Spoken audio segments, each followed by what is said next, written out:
Okay, I think this is working.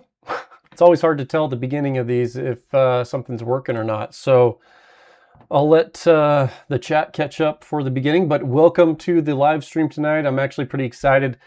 It's been over a year and a half since I have done a live stream. So let me just check the chat here.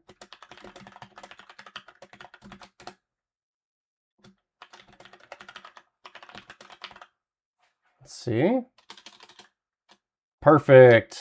Awesome. Well, welcome everyone. I'm showing a couple people that have already commented.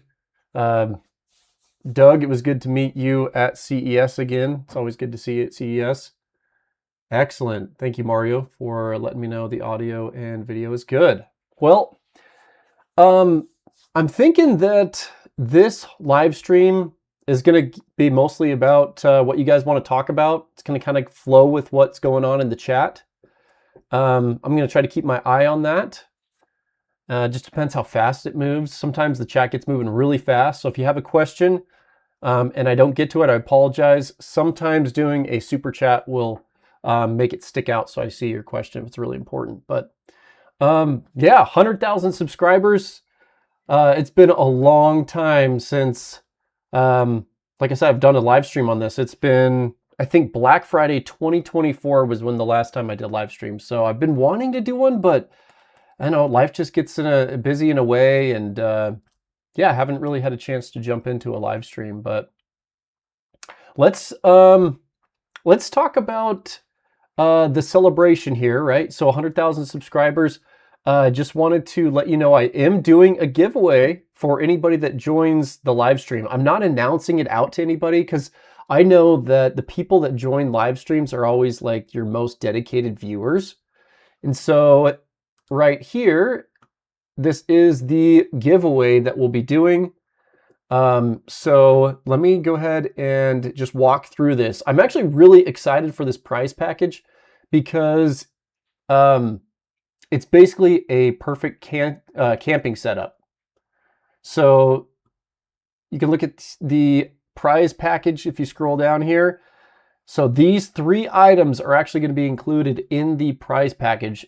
So what we'll be doing here is we'll be giving away a Pecron E1000 LFP, the Solar Pivot Power robot tracker, which is called the Solbot 1. And then the third item is the ICECO VL35 Pro. And we'll be breaking down these 3 items a little bit later just to give you guys some details about it. But this is like an excellent camping package. So you have the power station, you have the solar, and you have the fridge. Also, you guys are probably curious how you enter. So like usual, I will be doing a Google form. So let me get that link here. And I'll get this posted into the chat right now. Let's do this. So you guys can see the form there. That is how you enter into the giveaway. So basically, all you have to do is fill out the form and then you're entered. Just do it once. You only have 1 entry per email. Let's go back to the other screen here. Okay. Let's just take a second to look at the chat. So one-man show here, takes a little bit to get through everything. Smarly D6, hello. Well, hello, welcome to the chat. We got Mario with the question already. Same with, oh, okay. So then Travical. Congrats, Jason. Just connected my EcoFlow stream with 1200 watt connected in the wall. Awesome. It's good to hear. I'll come back to your question, Mario, here in a little bit. We got congrats on the 100,000 subscribers. Thank you. Got Noel Shepard. He's a frequent joiner in the past. I remember him. Sandy Rose. Thank you, Sandy, for joining. She is one of our moderators. Let's see. Greetings to all. Then we got Depot Zek. Howdy, neighbor. Awesome. Thank you. Thank you for joining. And Greyman Prepping says, love the ICECO. Yeah, I've had really good experiences with the ICECOs. So Well, once again, welcome to the live stream. What I'm going to do here is let's briefly just see if you guys have any questions about some of the recent videos I've done. So I'm just going to jump over here. We're going to jump into my channel. Let's go to videos. And any of these videos, I'd love to hear your guys' feedback. I really liked doing the generator testing. That was super interesting. And also the recent 12-volt distribution block. You know, it wasn't perfect, but out of all the options available, I actually really liked that one. And then also my new power station grading system. I really upped a lot of the requirements. So I'm kind of interested to see what the future power stations will look like this year, because they're not going to be getting as good of scores. So let's jump into some of these questions here. I already saw a couple. Okay, so Mario says, can you make a video with the Anker C2000 and the Carlson 200 watt 4 versus 6 panels in the morning and evening hours to see how much gain there is? So that one's limited to 800 watts, right? Yep, so 800 watts. So with 4 of those panels, you'd be at 800 watts. So 6 panels, you're looking to see if you get a super big gain with 6 panels. I can see that. Let's see, what do I usually get? Early in the morning, I'm getting around 70 watts from those panels, and then around 10 o'clock, it'll jump up to around maybe 150. And then from like 11 to like 3 or whatever that main sun period is, it's around 200 watts. So it's kind of exponential. I don't know if I'll do a dedicated video on that, but you just kind of, if you had 6 panels, you could add that additional 140 watts per each one of those panels. And then if you jumped up to you'd be really, cutting it. You would never get more than 800 watts. So I don't know. Those panels are a little bit more expensive than some other panels online. For example, the panel behind me, this one right here, I'm doing a video on that one right now. That is the cheapest panel on Amazon. And I was actually kind of surprised with how it performed. Let's scroll down here. Adam Higgins.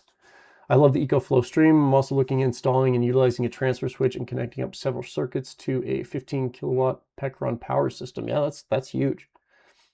How do these work together? The EcoFlow stream would just backfeed into the grid that's not on the transfer switch, and then your power station could utilize some of the circuits on the transfer switch, depending on how many you have, right? Yeah, but I don't see why that wouldn't work together. I mean, I do that on my system. I have the EcoFlow stream inverter and my transfer switch running all the time. We got William here. William Stern.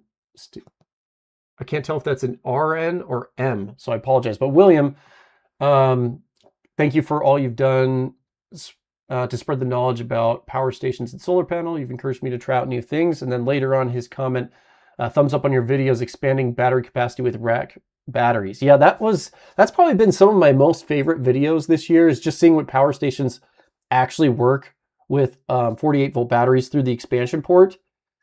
So far, we know that it works on Anker power stations, EcoFlow power stations, Pecron power stations, and Bluetti power stations. Those are the 4 that I've tested. Then there's plenty of other videos out there about OPEZ, and I'm trying to think if there's any others. You guys will have to let me know if you've seen any other videos, but there's a lot of content creators that are doing that mod now. I'm not the only one that does it. User PM's one of our moderators, along with Sandy Rose. So thank you, moderators, for jumping in the chat here and making sure things stay in control. PM saying every time you got a perfect score on a power station means you have to make it tougher to get a perfect score. Yeah, I totally agree. The power station grading system, I try to do it every 2 years. That's kind of what I've done. And so over that last 2 years, power stations really, like, kind of the performance and features really went up. And so I was like, man, I got to put out a new power station grading system. Okay. Travical saying, would you ever consider making a video scoring old power stations with the new grading system so we compare apples to apples with current stuff?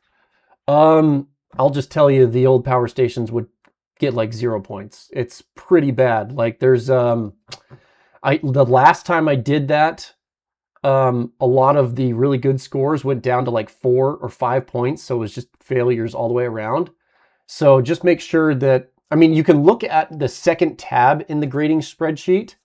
In fact, I have it here, so let me jump into that. I'll just walk through. A lot of people don't know about the second tab. So if we come in here, like I said, on my website, you can get to my grading system.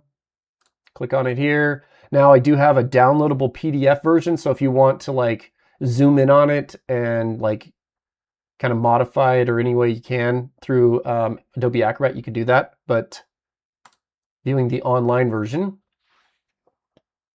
So the second tab, this isn't important. So if you go into the power station testing results, you can see any power station I've ever tested. So this is all of them, including the ones that are not in the current updated version 3. So you can come in here and you can see them side by side and compare them. So all the results and specifications are still in there for any power station I've tested, but actually on the 3.0, I've just made it relevant for what's currently available. So just be aware, you can actually view and even the old 2.0 system is still here. You can come in here and you can see what it was like before I changed it. So I should have done that with the first grading system just so you would have had that there, but yeah, didn't remember to do that.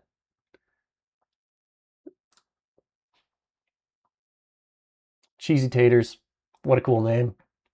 Just wanted to stop by and say thanks for all the time and effort you put in your videos to help spread the knowledge of all of us, or to all of us. Appreciate you. Yep. Thanks for joining, Cheesy Taters. Grayman Prepping.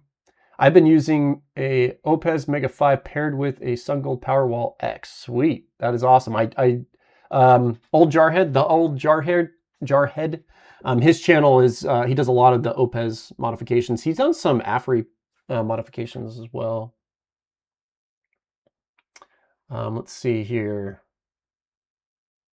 You, sir, are my go-to to verify what I think about improving my solar system. Cool. My systems hasn't changed for a while because I just like what it is.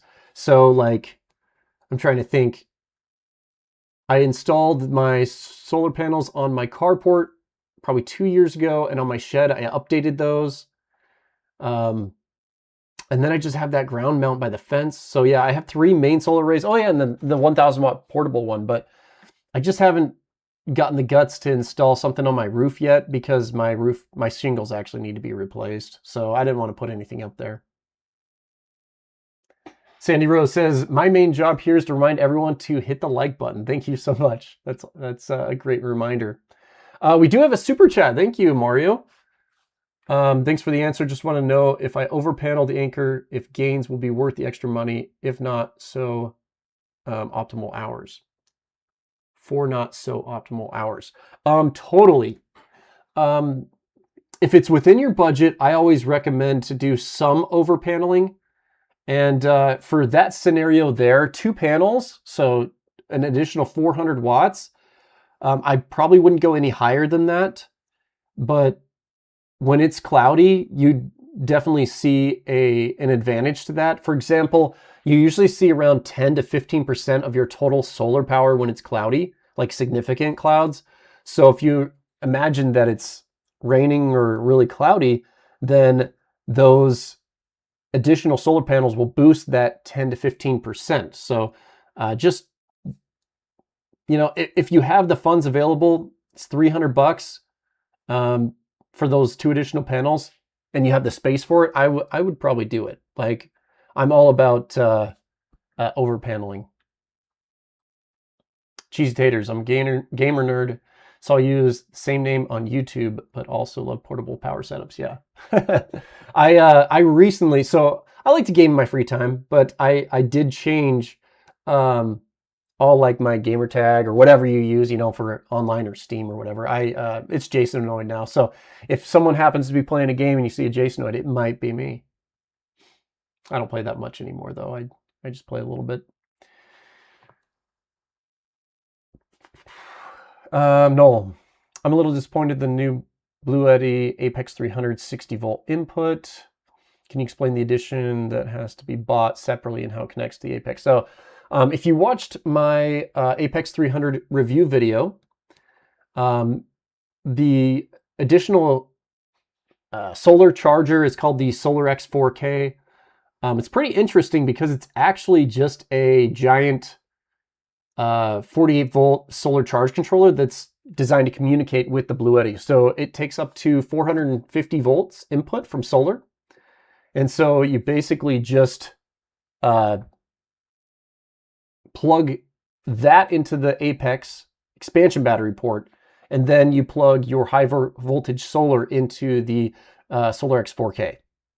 So from my testing, it seemed to work pretty good. I did have a pre-production version, and I haven't done any testing on like the actual production version.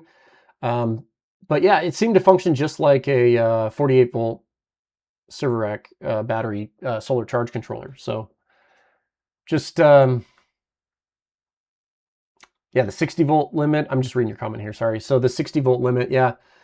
I'm hoping they change that. When I went to CES and talked to Bluetti, some of the Bluetti reps that were there mentioned that they might be considering a different option, and I would absolutely love that. I mean, you look at the AC200L with the 150 volt input limit, and you're just like, oh, Bluetti, what'd you do? Adam Higgins, you forgot the balcony panels hooked to your stream. Yes, I do forget about those because they are my grid tie system. So yeah. Good point. I do have those solar panels there. Okay. Bama Brute 85. I purchased a Pecron car charger to use with my dock to prepare 12 volt battery to dump into my E1500 and E3600 during poor solar days, but after hooking it to the Pecron, it shuts off after about 10 seconds. Like it's actually charging or it's not charging. Maybe check the battery voltage. Might be the problem, like your Dr. Prepare 12 volt battery. Also, are you using like super small wiring? Because maybe you're getting voltage drop and then it senses that voltage drop and shuts off the charger. You want to make sure that you have large wiring going to the battery. And then also your Dr. Prepare battery is fully charged. Okay, moving down the comments here and making sure I didn't miss anything. Tropical says, do you watch the YouTuber? There's a trick for that. He's a Utah native as well. Also, when you decide to get roof panels, there's a good local dealer named Payoff Solar. Unbelievable prices.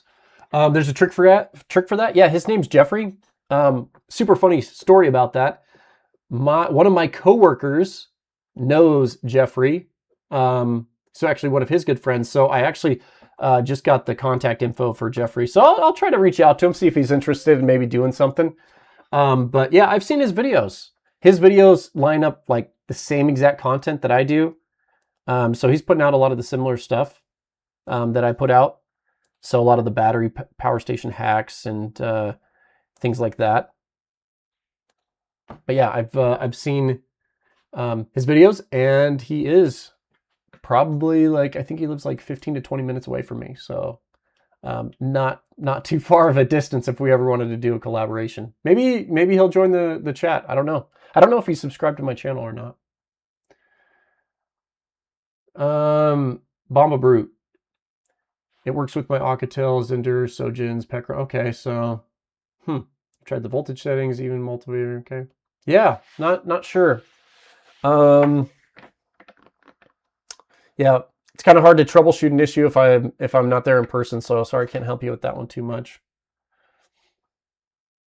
Okay, let me put the giveaway here in the chat once again, just as a reminder for anybody that's joined in just recently here. Let me jump into that.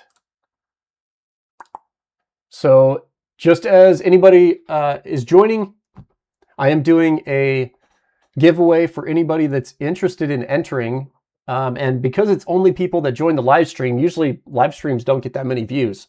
I think the last live stream I did only had 170 people enter in the giveaway. And so you had a 1 in 170 chance of winning. So the odds are very in your favor if you want to win. So coming down here, this is what we're giving away. This is one package that will be going to one lucky person. The person will be chosen at random. You can read through all these rules here. But basically, we're giving away a Pecron E1000 LFP. I have the Solar Pivot Power Solbot 1, which is the 150 solar tracker, 150 watt solar tracker, and then an ICECO VL35 Pro, the single zone version, which is an amazing fridge. I love the Pro series from ICECO, and I'll be jumping into the details of this a little bit later if you guys are interested. But a huge thanks to each of the sponsors for this. Pecron was happy to send one out for the giveaway. Same with Utam from Solar Pivot Power. He's just donating that system. And then also ICECO.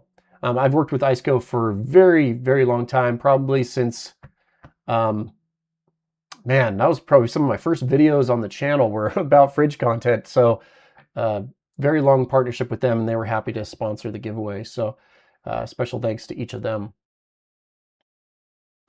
Let's go back to the mainstream here. Okay. Grayman Prepping says, do you feel that using an inverter like the Renogy 3-in-1 with LiPo batteries is efficient than using a power station and LiPo batteries? I guess first off, the inverter has to support the battery voltage, but I don't know, it's still DC to AC, right? Anytime that you have to go from DC to AC, you're looking at 85% efficient. And then if you have to go back, you're looking at another 10 to 15% loss. So the less you have to convert the power, the better. So just make sure you do that. Okay. Yeah, so just be aware the chat is a little bit delayed from what I'm actually streaming. So I always have to kind of go back and look at the chat. So just be aware. Sometimes it takes me a little bit of time to get back to the second message there. Mr. Hampton, thanks so much for your great videos. The server rack battery to the AC200L is one of my favorite. Yeah, the Bluetti power stations actually work really well with DIY expansion batteries. I'd say Pecron's probably the next best at just working.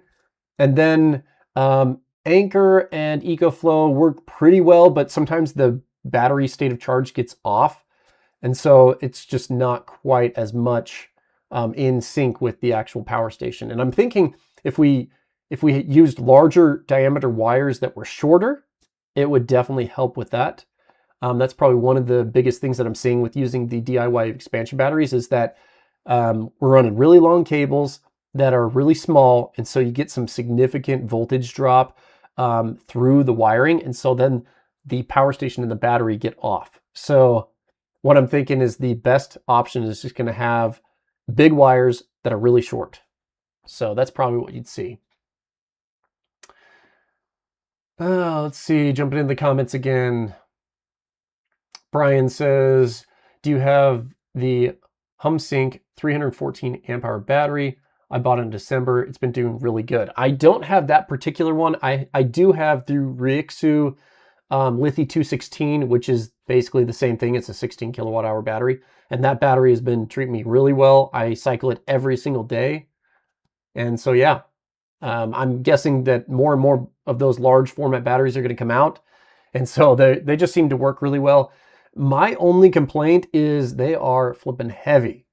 My Ryixu battery weighs about 300 pounds, and I don't think I'm ever getting it out of my basement. Like, I'd need a full squad of dudes to take that thing out. It rode 2 metal unistrut rails down my stairs to get in my basement, and then I don't know how it's getting out.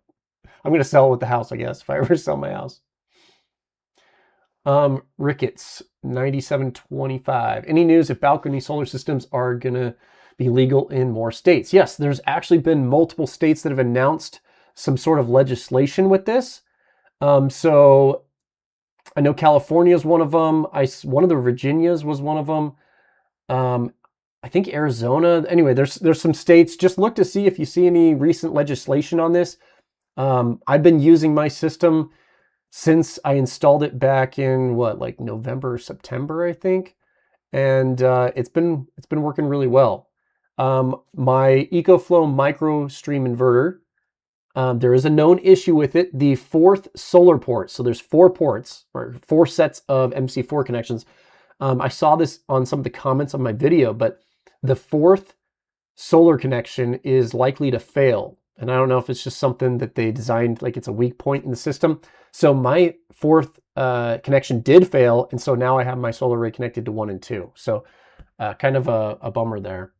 But hopefully they'll get that fixed. I still need to reach out to EcoFlow about maybe a warranty claim on it, because that stopped working. I mean, it still is working, but I can't get the full 1200 watts anymore. Brian says he entered the giveaway. Good luck. Yeah, totally. And Doug Kramer, Blue Eddy worked great with external batteries. Well, if you remember 2 years ago at CES, you told me about your setup, right? And that gave me confidence. That gave me the more confidence to actually try it. So I appreciate the feedback that you gave me. And then, actually making a video on it. Who knows what these companies think about my videos? I don't really tell them that I'm making a video about hacking your power station. I hope you like it. One thing that I noticed though is with the Blue Eddy power stations, it seems that they are no longer selling the SolarX 4K cable. That was the cable that came with the bare ends on it that you could easily attach to a 48-volt battery. Yeah, so that is either sold out forever or they are just not selling it anymore because it made it too easy to hack the power stations. I don't know. Well, what do you think about that, Doug? I'd love to hear your thoughts. Let's see. Cheesy Taters. Just curious if you still have the Delta 3 Max Plus. Delta 3 Max Plus. With the dual solar inputs, and if hooking up holds well. Okay. I do have that power station. It's actually sitting down on the floor over here. I'm currently kind of testing it. I don't really have a date about when I'll be releasing that. Wait. Okay, well, first off, Delta 3 Max Plus. The naming convention on those power stations is so frustrating. You got the Delta 3 Plus, you got the Delta 3 Max, and then you got the Delta 3 Ultra Plus. So the Max Plus is the 2 kilowatt hour model, and I don't think there's any issues with using both those charge controllers at the same time for the 1000 watts. Yeah. I haven't seen any. I was reading through your comment. I haven't heard of any complaints about the charge controllers dying on the EcoFlow power stations. Adam Higgins says, I'm looking to mount rooftop panels, and in your neighbor's shed video you mentioned lighting snap and rack. Yes, having a local seller. Okay. Yeah, there's a solar distributor warehouse out of it's in South Jordan or West Jordan. I picked him up.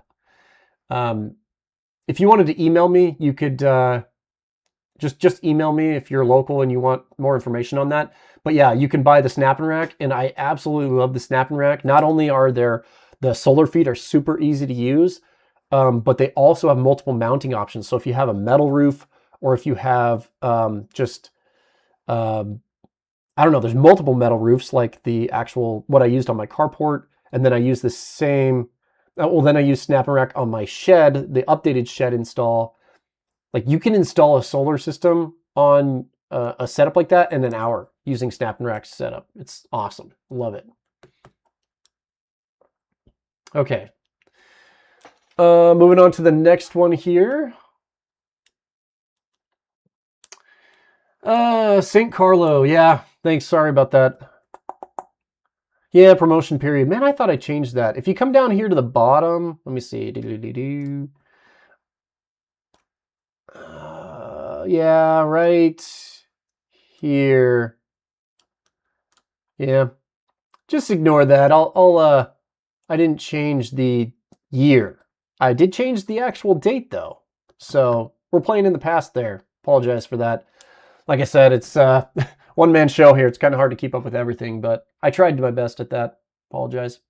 Mario PL, how long do you think these portable power stations could last with daily use? I know the battery could be good for 10 years plus, but about the rest. Well, I think it all depends on the model that you buy. For example, you get what you pay for with power stations. So I have the power station that has been going nonstop for over 2 years now is the EcoFlow Delta Pro Ultra. Yeah, the Delta Pro Ultra. I'm trying to remember the X is the bigger one. So I am still using the EcoFlow DPU. I've been using it for 2.5 years straight, nonstop, every single day, and that thing is still going. I've had other people reach out to me, excuse me, with good results as well that have been using power stations for a long period of time. You do have to do some maintenance to it, right? So you do want to charge the power station to 100% state of charge to make sure all the internal batteries are balanced. That's something important that you want to do. And you also need to cycle it to keep the internal battery shunt accurate. So if it's always sitting at 100%, it's bad. And if it's never cycled, it's bad. So you kind of have to have this balance of cycling it and also getting it up to 100% state of charge. So yeah, there's lots of things that you can do to help your power station last a lot longer. And I'd probably say making sure you're only using 50% of the rated output. Pushing any electronic to 100% of its rated output is not good. Typically, if you're running an inverter, you want to run it at 50%, and that's the same for power stations. So if you have a 3,000 watt inverter, you do not want to be going over 1,500 watts continuously for long durations of time. The power stations are meant to, they can run that load, but when you're running at peak output, it's getting hot, the fans are running, all the internal components are running at their max load. Kind of compare it to your vehicle, right? You're driving and you're flooring it all the time. You're on the freeway, your engine's at max RPMs. How long is your car going to last when it's at full tilt, right? So you kind of think of it that way.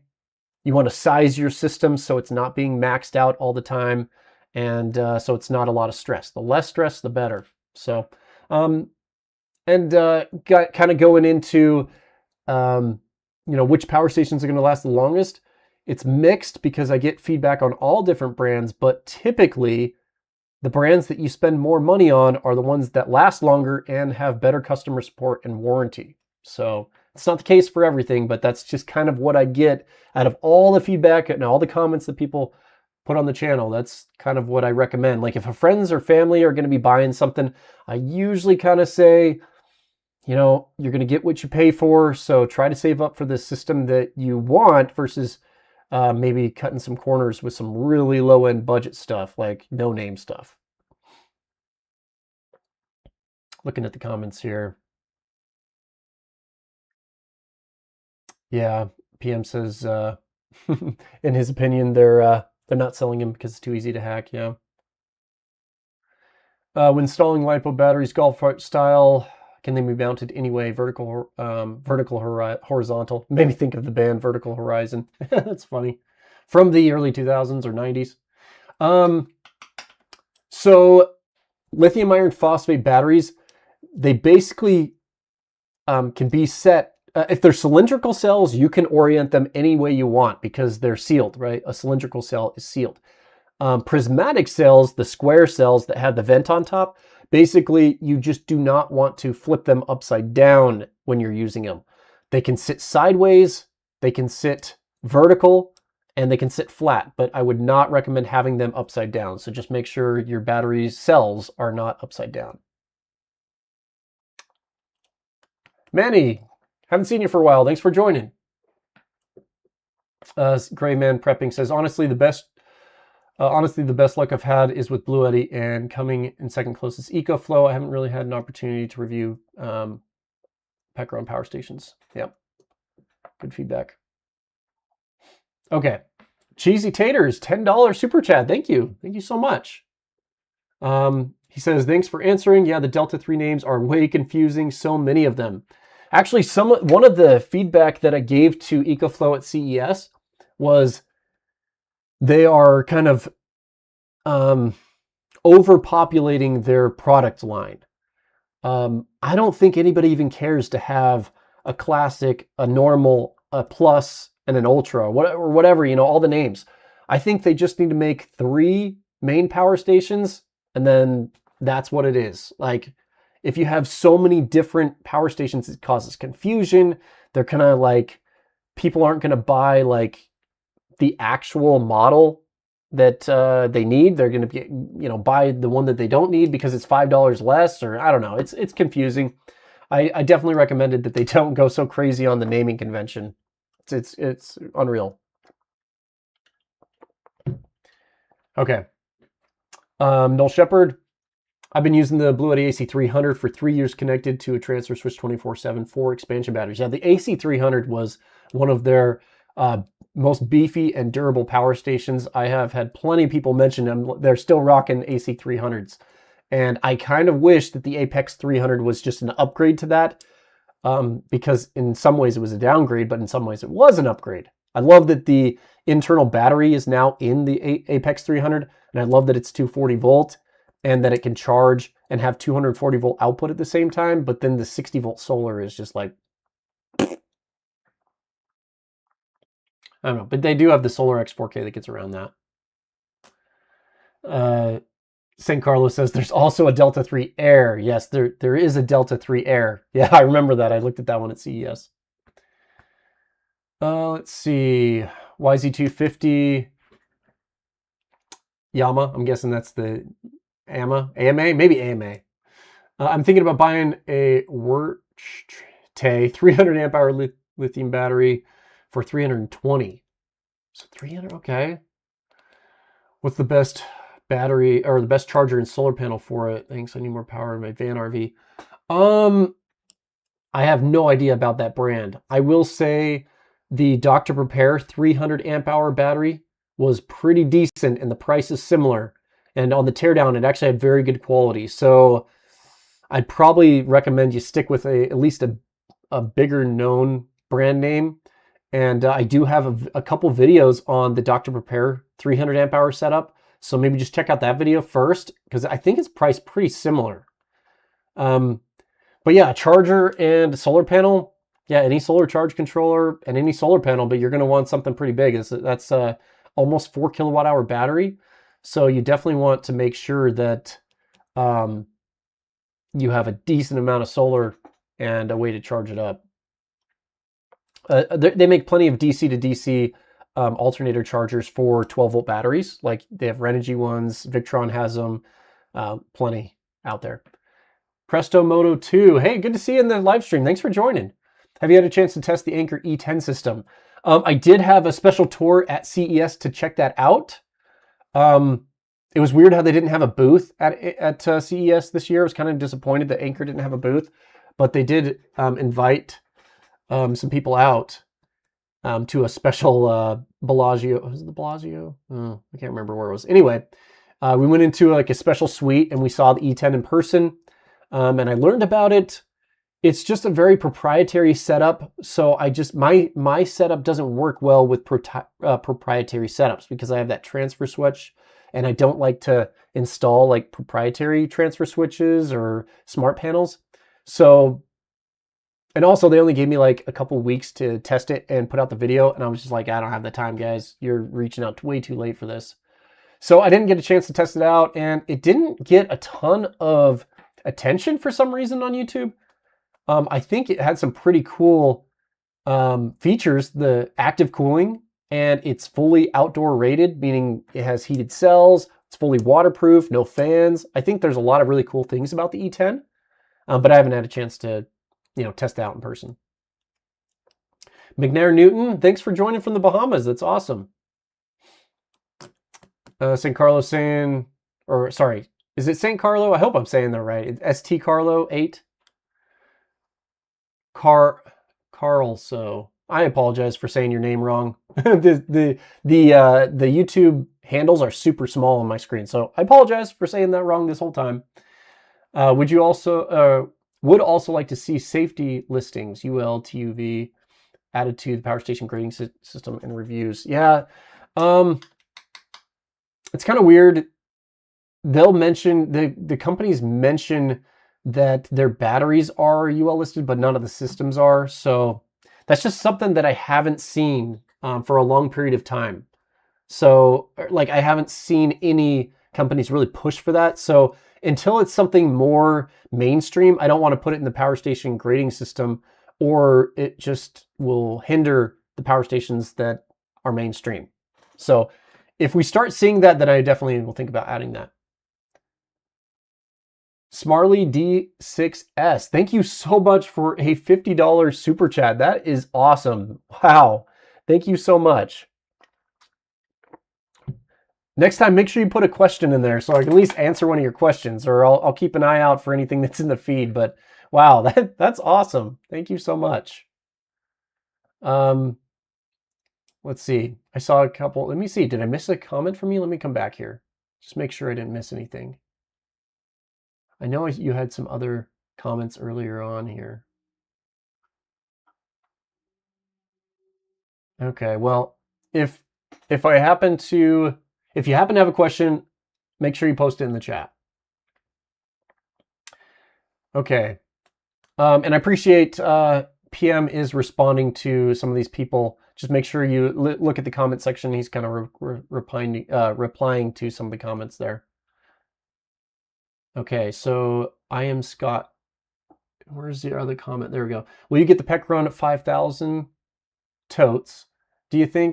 What do you think about that announcement? Yeah. So I am waiting for the PEC run 5,000. I did hear that it is slightly delayed, not by much, but I should be getting it within a month to test. The 5,000 was pretty exciting. So I am looking forward to testing that out. But yeah, I think it has a lot of really cool features that a lot of other power stations don't really offer for the price. So it's awesome there. Okay. Let's see. Manny says, I'm going to try to run the EcoFlow 500 watt DC to DC with XT60 with the XT150 extension cable for my DIY home system. So maybe explain a little bit more of like what direction that's running. But from my understanding, you'd have to have like a 12 or 24 volt battery, right? Because the EcoFlow doesn't take 48 volt batteries in, right? Yeah, you'll have to let me know. DPO TACSEC is asking what's the difference between ETL and UL? It's just two different companies, two different standards. They're similar. They're all safety certifications. If I remember, ETL is more of a European worldwide thing, and UL is more of the United States. But yeah, I can't remember exactly the differences, but both of them have strict standards. And so if something's ETL rated or UL listed, I would trust either one of those.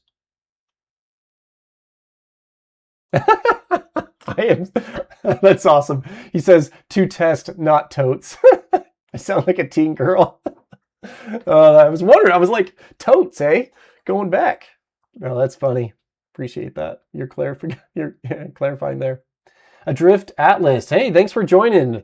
If I remember, you're one of the first ones to modify EcoFlow power stations. You have a lot of the, Reddit posts, right? Anchor EcoFlow Bloody have safety listings for all their units. I would really not want to buy a unit without OSHA and TRL safety listing otherwise. Yeah, for sure. Oh, Katie's Camp Kitchen. Thank you for joining the live stream. And she says, congrats on the 100K. Yeah, thank you. It's been a while, right? My last live stream was a year and a half ago. So I'm excited to start doing it. I'm going to try to do it more. A couple things that pushed me off from doing it. I've been really busy. And also, I got a new editing computer, and it takes a long time to get OBS Studio set up properly and linked to your YouTube account. And so, yeah, it's kind of just been dragging my feet on it. But now that I have it set up again, I'll probably be doing more of these. Okay. Let's see here. Let me just do a quick reminder. Anybody that wants to join the giveaway. I will post the giveaway link there. It's a Google form. You click on the Google form, and then basically it is a camping setup, and I'm actually really excited about this. It's the Pecron E1000, the Solar Pivot Power Solbot 1 150 watt version, and the ICECO VL35 Pro. So all of those will be going to one lucky winner. It's a prize package. And so, yeah, it's like the perfect setup for just camping with the fridge. And if anybody hasn't used a 12-volt fridge while camping, you really need to try it out. Like, being able to literally take the things from my refrigerator, put them into the 12-volt fridge, and go on my camping trip, and then come home and take it all out and put it back into my fridge, no ice at all, is super awesome. Like, I don't have to do any ice trips on these going camping anymore, like going to get ice mid-trip. Also, I don't have to worry about soggy food. So if you haven't seen a 12-volt fridge and you like to camp, you need to check it out. Okay. Lynn BB has a question. So, question, during an ice storm, we had to hook up 750 watt to a car battery and tried to charge the Bluetti 300 watt. It no longer functions now. 750 watt to car battery. Okay. Did you hook up a 750 watt inverter to the car battery to try to charge the 300? Maybe just clarify that a little bit, and then I can give you some guidance there. Chris asks, any plans to test the Pecron E3800? Yes, Pecron actually reached out, and they're saying, hey, we want both videos, the F5000 and the 3800. And I said, hey, I can't do both at the same time. It's just way too intensive of a process to test these power stations. It takes months. So what I told them is that what they can do is send me the 5000 first, because the 5000's probably the most exciting product for them right now, and then I'll be testing the F3800 later. So, yeah, I'll finish that comment before I read the next one. So yes, I'm planning to test both. Lynn BB says, clarifying a 750 watt inverter. Okay, so during the ice storm, you had the car battery with the inverter, and then you're charging the Bluetti EBA 300. So can you clarify, did the power station break or did the inverter break?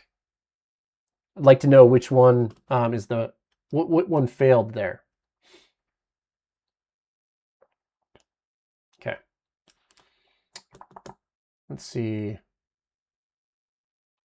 Manny says, Jay, do you think the EcoFlow car charger will have any problems charging 4 50 amp hour batteries? Okay, so you're basically,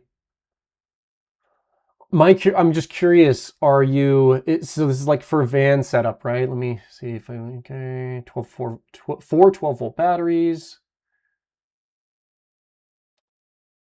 So basically, what are you pulling from your EcoFlow system to charge the batteries using the alternator charger? Let me know what order that is in, and then I should be able to give you some more information. Okay, so getting back to Lynn BB here, Bluetti turns on, shows 100%, but shows no input or output wattage. So like the inverter and stuff won't turn on. I'm curious if maybe that 750 watt inverter was a modified sine wave inverter. Modified sine wave inverters put out really, really bad power. Let me see if I can illustrate that right here, just to show you guys the difference. So modified versus sine wave. See if we can get some pictures here, and I can bring it up. Oh, this is a good picture. Okay, so let me put this on the screen here. Okay, so a modified sine wave uses stepping. So you can see how square this is. And that's literally what it looks like when it's coming out of the inverter. And then this is a pure sine inverter, okay? So grid power is pure sine wave output. And, you know, power stations that are decent put out pure sine waves. Generators that are decent put out sine waves. And modified sine waves come from very cheap inverters, like the stuff that you get at Walmart, Radio Shack, like the cheapo crap, eBay, the super cheapo stuff. If you see an inverter that's like 20 bucks to 50 bucks, it's probably a modified sine wave. Also, you can get large inverters that are modified. So please make sure you check to see if it's a pure sine or a modified sine. The reason I'm bringing this up is because the modified sine wave is so bad, I'm wondering if that could have caused damage to the Blue Eddy power station. So I definitely recommend reaching out to Blue Eddy customer support and seeing what options you have there. Like if you push the AC button and it doesn't turn on and it shows an error on the screen, you can always Google the error message. But yeah, definitely reach out to Blue Eddy support, see if it's still within warranty and things like that. Kind of a bummer that you're seeing that issue with your power station though. It definitely happens to some of them. Okay. Let's look at some of these other comments here. SLK29B1. If you go with one power station at $2,000 or less, what would it be? Similarly, if you had to go with one brand of lithium iron phosphate batteries, what would it be? Where would you land? Okay. I have really been loving the Anker F3000 lately. That power station, Anker did an excellent job at making that power station. It has a high voltage solar, it has a low voltage solar. It has an excellent size battery. It takes expansion batteries. I will be doing a upcoming video testing to see if the F3000 supports DIY expansion batteries along with the C2000, because I haven't tested those two yet. But it does show live voltage at the expansion port. So you should be able to use DIY batteries on the F3000. Yeah, I just think it's priced amazing for what it is. You get the high quality power from Anker, which I'd say out of all the power stations that I test on my channel, and out of all the comments that I get, I'm going to say Jackery power stations and Anker power stations have the least complaints. They just seem to work. So I don't know why that is, but I get a lot of comments on my channel and a lot of people reach out saying, oh, this broke, or hey, I'm having this problem. Well, I don't get that issue with Anker power stations, and I don't get it with Jackery power stations. I do get some from EcoFlow and of course Blue Eddy and things like that, but for some reason I get less on Anker power stations. I don't know if they're just less popular or if they just don't have issues. But yeah, going back to your question, under 2K, I'd probably recommend getting the Anker F3000. Check out my review video on it and spend some money on some lithium iron phosphate batteries. Where would I land? If you're going server rack batteries, the Vader is an excellent battery. I love that it has the DC breaker on it. I think anytime you have a 48 volt battery, you need to make sure you have a DC breaker that shuts it on and off for safety. Also, the watt cycle 48 volt batteries are also looking really good, and I'm trying to get my hands on some of those to test. But I've had excellent experience with the Vader, the 100 amp hour battery. And also, if you're going like 12 volt route or more of like the non-server rack batteries, I'd say Lifetime is an excellent option as well. Lifetime's been around for a long time, so they definitely know what they're doing. Okay, I think I got a super chat here. Let me look at it. Grayman Prepping, 20 bucks. Thank you so much. Okay, so he says, my current project plans are to use 8 Renogy 320 watt N-type panels, 48 volt through 3500 watt all-in-one inverter charger paired with 8 12 volt 200 amp hour deep cycle AGM batteries. Okay, I'm hoping this will be decent off-grid power system. Okay, let's see. So I'm guessing, yeah, so I'm guessing with 8 you're going to run a 4S 2P configuration there. So I don't see any issues with that. AGM batteries, the benefit to AGM batteries are you can still run them when it's super cold. So I'm guessing that you might have to deal with cold weather. If you don't have to deal with cold weather, it might be worth looking into lithium iron phosphate batteries. The only reason I say that is you get many more cycles on them and you get the actual rated capacity. So you're mentioning these 200 amp hour deep cycle AGM batteries. Well, you can only safely pull 50% of the capacity from them. So you're only going to get around 100 amp hours from each one of those batteries. So just keep in mind, that might be something you want to look at. I'm trying to think of cost, but I'm pretty sure the cost of lithium is pretty similar to lead acid these days. So you might want to do that comparison, but like I said, I don't know if you're dealing with cold weather. If you're dealing with cold weather, lead acid still might be king there. The 8 Renogy 320s. The only thing that I would worry about with that many solar panels is just make sure that your VOC doesn't go over or close to the 3500 watt inverter. You want to make sure that your total voltage has a good space there. So I give yourself probably 35 to 50 volts so that if it gets super cold, you're not going to be hitting that the peak voltage on it.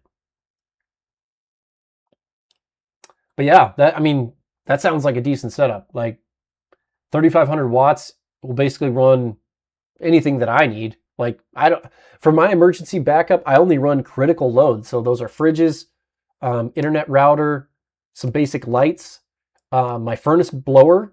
I have a natural gas system, but my furnace blower pulls about 1,200 watts. So I would just have to strategically, use those things.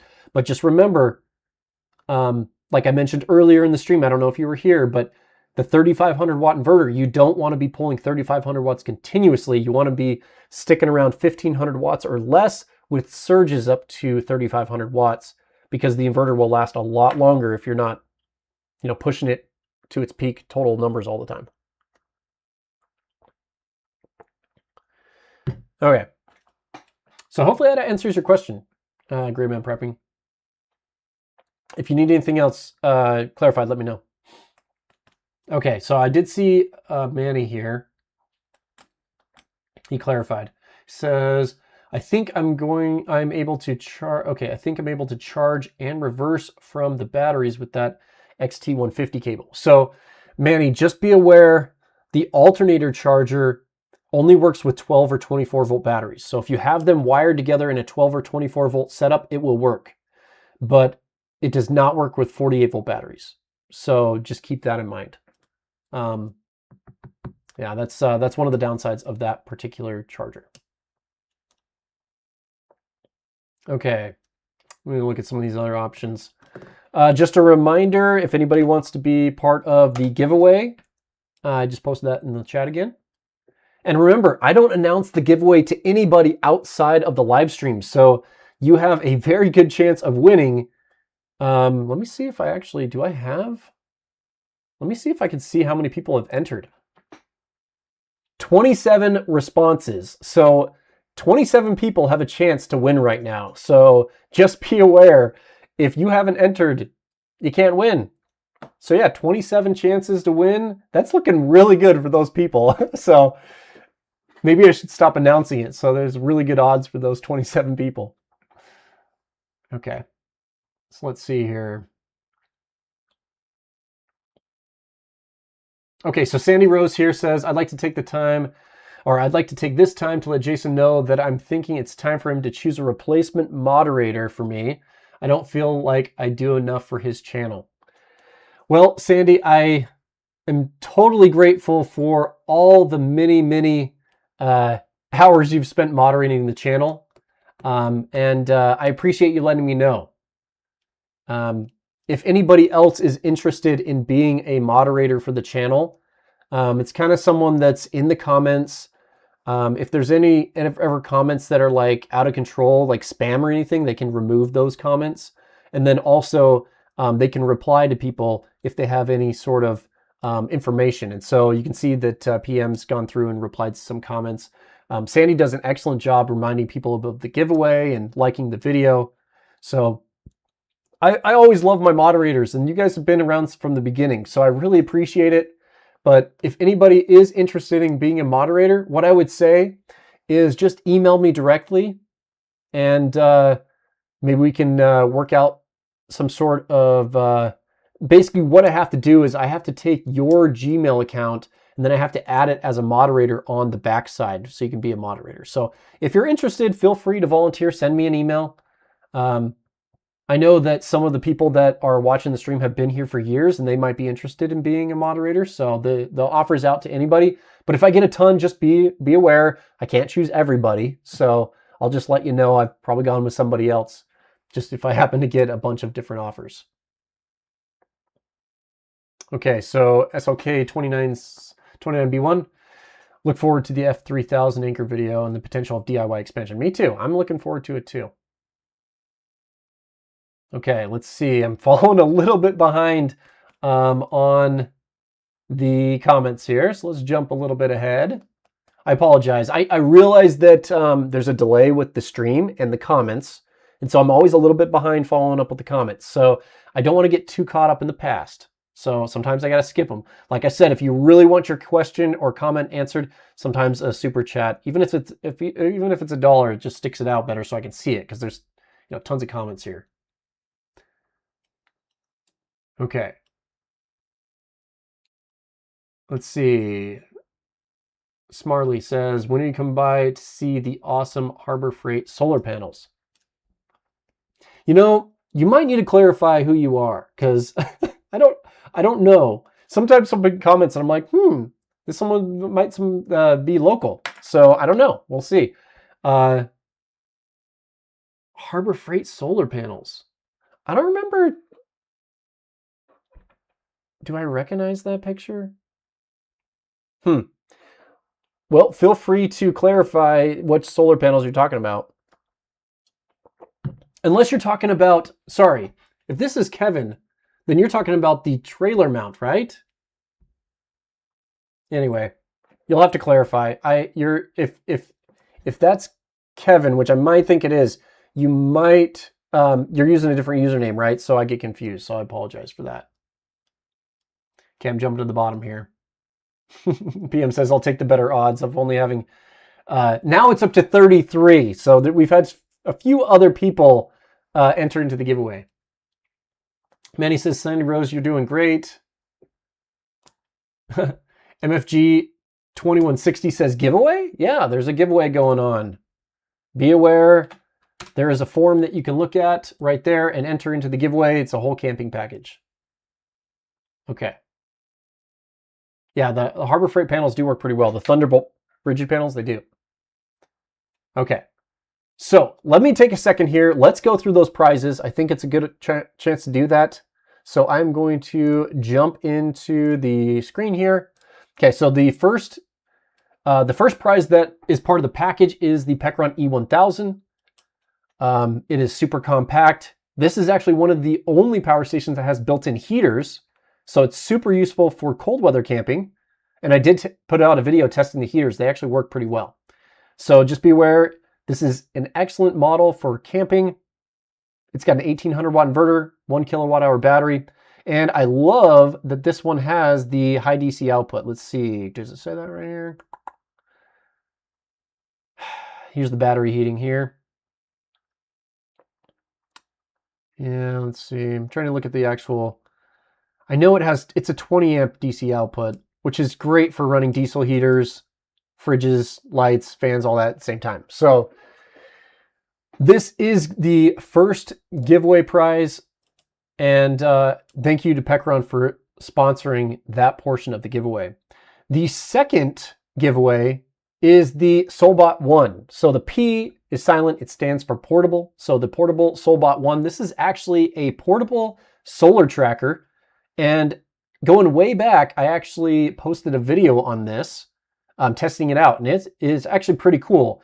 It calculates the angle throughout the day, and then it resets back. And so Solar Pivot Power is providing one of these for the winter, which is awesome. And what they're doing is they are including the 150 watt solar panel. So it's not going to be the 100 watt panel, but you get the upgraded 150 watt panel, and it's the flexible version. But it's pretty awesome. Like if you ever saw those videos, you can put this out and it gets peak solar output throughout the entire day because it's always facing the sun. So you do actually get a boost in power versus having a solar panel that just faces south. So you do get 30 to 40% gains from one single solar panel. And then they are actually having a Kickstarter soon. Let me get the Kickstarter pulled up. So you can check out, they're actually launching the Gen 2 of the Solbot. So there are some actual improvements to it. You can actually read through and see what these are, but I really appreciate Utam from Solar Pivot Power providing this for my viewers. This is him in the video there, catching the solar panel. But let me scroll down here. One thing that I was actually really interested in as well that's launching. So you have the tracker right here, and then he's launching this portable stand. Is there better? Yeah, right here. That's the Solbot. And then let's see if we scroll down here. Here's it. So the Sol Stand version. So what it is it's a kickstand and arm that holds the solar panel. So there's two brackets that hold the solar panel, and then these adjustable legs.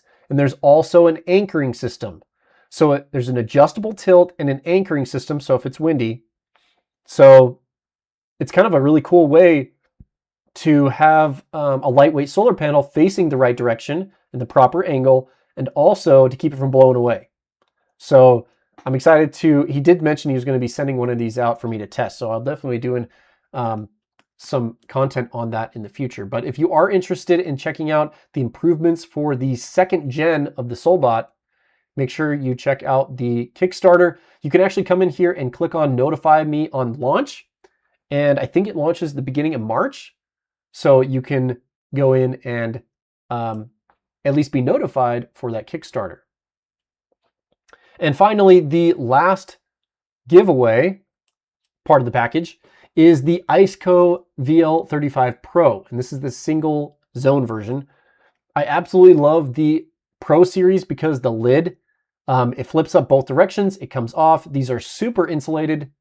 And they've actually upgraded these from the versions I have. Now they have smart app connectivity. They did not have that before. But this is an excellent way to get in like a good experience with a 12-volt fridge if you've never had one before. This is like a $700 fridge. So I'm super grateful for ICECO providing this for the winter. Just really, really like my VL60 Pro. I do have the slightly larger version than this, and it is my go-to version if I need 60 liters. So anybody that's interested, make sure you check that out. I will mention they are having their 7th year anniversary at the end of March. And so the window is going to be from March 21st to March 27th, where they'll have a site-wide 20% off. So if you've been looking for an ICECO fridge, make sure you check it out during that sale, their 7th year anniversary, so you can save on that on the prices there. But I think these 3 items are going to be a perfect setup for camping. Okay, let's go ahead and check out some of the comments here.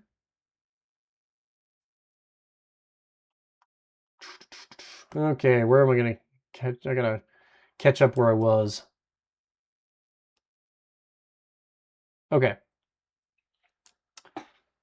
McNair Newton says, I have the Blue Eddy AC 180, used it for my TV fan, and it's good. I have an all-power 600 for my kitchen lights, and that's good. Oh, just sharing some feedback about it. Lynn B says, for a question, they just got the AFRI 800-watt power station, very solid unit. Oddly, it has XT60 for car charging cable. Do you have a suggestion for this product to consider? If I remember right, I don't know if that model comes with a... So how it should work is one end should have a 12-volt cigarette plug, and then the other end should be XT60 that plugs into the solar charging port. So it should you should be able to charge that power station taking that charging cable and then plugging it into your 12-volt socket in a vehicle or in another power station, or however you want to charge it. It should be able to charge that. The XT60 plugs into the solar charging port.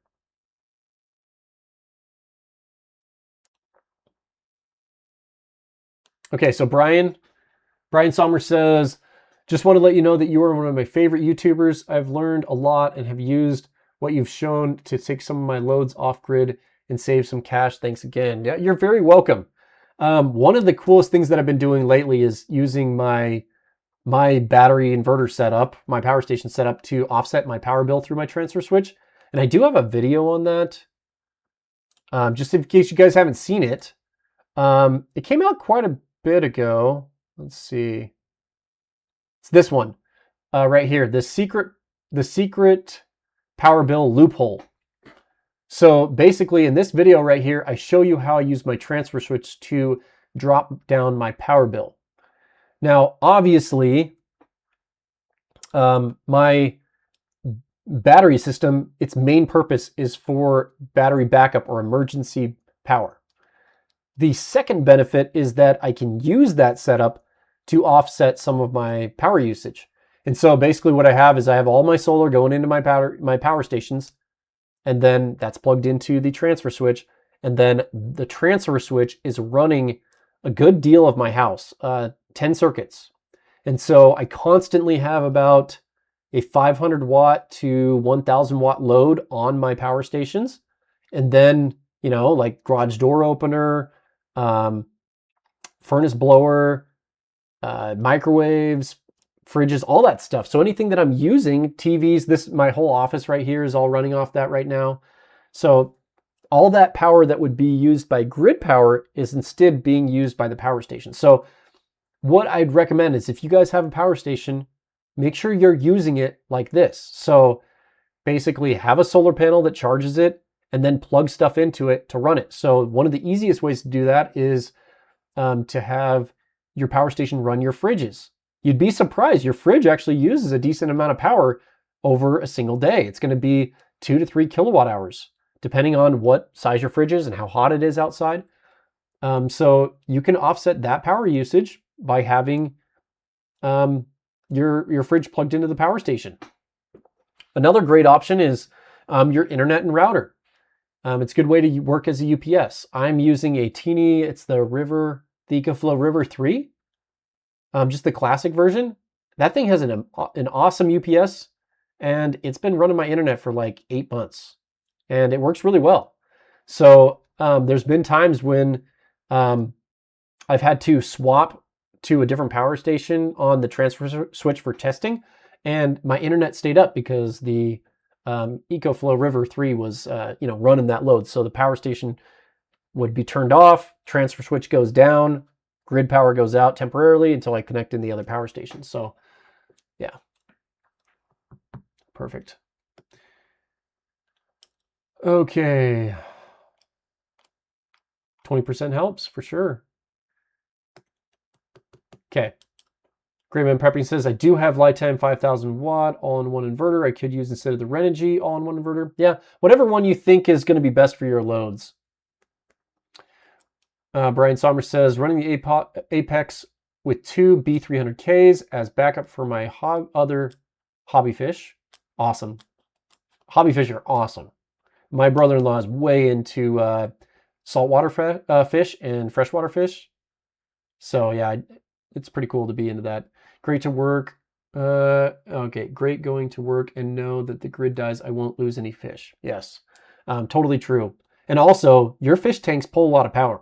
So if you could get solar plugged into that, you'd be able to offset those loads, and then you wouldn't have to use so much, the pass-through power on the grid. You could start saving power there, or money on your power bill. Okay, Limby says, XT1614 AUG. Amazon has one, but not sure the quality, being 14. Going back to the car charging cable, 14 gauge is totally fine. It's limited to 10 amps. So you're not going to see any issues using that. The power station actually is going to pull around 8 amps. So using that 14 gauge charging cable will not be a problem at all. Manny says he bought the AFRI P310. Yeah, that was one amazing deal for a power station. And I've heard really good feedback about that power station. So it's good that you've had good experience with that. Surkill says, I haven't noticed anyone talking about using power stations to isolate sensitive equipment. I do my internet and router. I do have a remote PC that I also use, kind of like a home server that runs off of that same setup.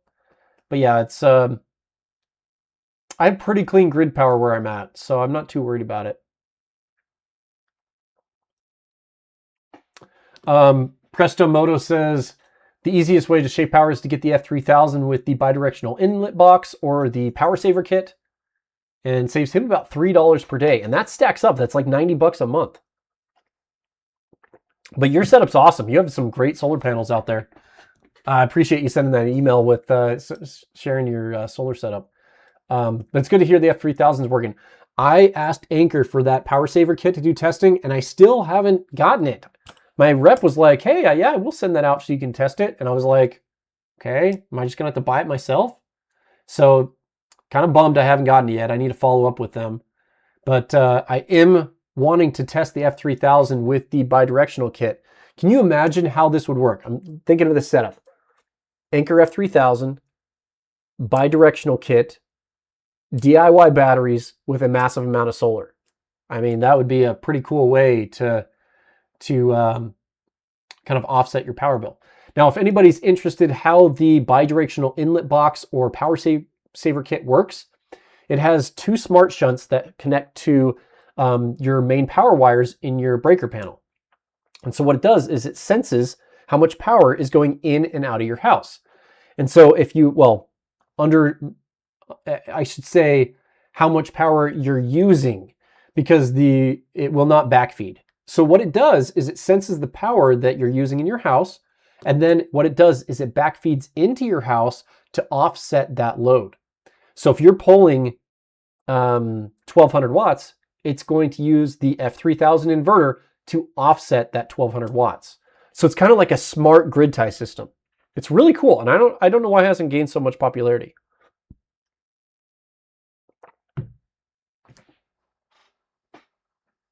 Okay, let's see. Brian says he has 220 watts in solar on my shed that I use to recharge the Apex. Okay, oh, awesome. Yeah, didn't know if you were using solar or not, but yeah, that's plenty of power right there for those batteries. That's great. Well, now you need to try to just put more stuff on it than your fish tank. Or is it you do have more stuff, but you're just glad the fish tank is safe? Greyman Prepping says, I have to send you a link to my channel so you can see my craziness. Yeah, I always hesitate to show things on YouTube because I kind of have like, I do a lot of like jimmy rigging sometimes, and I'm like, yeah, I'm not going to put this on YouTube. I always just try to put the safe stuff on YouTube. And where's it? Smarly D6S. Kevin H is his alter ego. Okay, good to know. I was kind of like, oh, man, I swear I recognize that name. But yes, okay. Thanks, Kevin. Now I know who you are. Okay, sweet. We're almost caught up here in the comments here. Let's see. I wanted to ask you guys, what is your guys' I know I don't have a ton of people on here, but with 67 people, it's a good, size. What is your guys' interest in Starlink Mini? I bought the thing. I have it right here. Right here. You can see the Starlink Mini. I've seen a lot of really cool ways to power them, plug and play ways. I will say the attachable batteries are basically a ripoff. Like I always see these, oh, attach this battery on the back of your Starlink. Yeah, well, they cost like $200 and you get like 100 watt hours of capacity. So I'm looking for more affordable ways to power a Starlink and also charge with solar. So are you guys interested in that at all? I know a lot of people that use, I personally use Starlink when I'm out camping. Sometimes I don't like to be connected all the time when I'm camping, but I do connect every now and then just to make sure I haven't missed anything important. And also I have a lot of emails going back and forth with companies, so I use it to check in on those emails every now and then. But I'd say my main purpose to Starlink is as a backup internet source for a large grid power outage. If you guys remember what happened in North Carolina with the hurricanes a couple years ago, and how that area was devastated, and grid power is probably still not even restored to certain areas. I haven't checked in on that.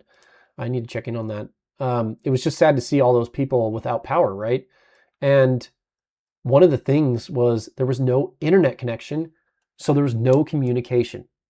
And so I saw the Starlink Mini as a way to have an emergency internet connection if needed. And so I see Starlink as an excellent emergency preparedness item. Yes, I use it in other ways too. So I was just curious if you guys would like to see a video like that. So let's see if there's any comments about it. Kevin Riley says lots of interest in Starlink Mini. Oh, awesome. Yeah, that's all. This is Kevin. Is this the Kevin with the off-grid setup? I think this is the same Kevin. So yeah, you'll have to let me know if you are. Mario P says yes, make a video on it. Starlink Mini has been, PM says Starlink Mini has been touted as this fantastic idea for overlanders and folks who like to camp a lot. I've seen a few videos on it, but yeah, make a video about it. Okay, yeah, good to see. Bruce Bugby, I have a Starlink Mini. I'm planning to deploy at a remote property in northern Michigan. Awesome. DP Taxx says I've been able to cut my power bill by 90% using Jason's videos and suggestions. That's awesome. That is a ton of power you're reducing. My power has been able to be reduced quite a bit as well, but not by 90% because I'm not powering my air conditioner. I live in a desert that's hot, so in the summer my air conditioner is a huge drain. Okay. MFG says you caught on to Starlink low reserve batteries. We'll watch for your testing. Yeah. Let me show you let me show you guys what I'm talking about. I just want to show you guys this, how ridiculously priced these things are. Let's see. I guess I should say battery. I'll bring it up on the screen, don't worry. Okay, here we go. Okay, look at the prices for these guys. Unreal. $199. 99 watt hours. That won't even run, that'll run your Starlink for 3 hours, maybe. Sure, it's great if you're going to power it on for an hour. Now, how are you going to charge it back up? It's a battery with no other charging. Maybe you could charge it with 12 volts.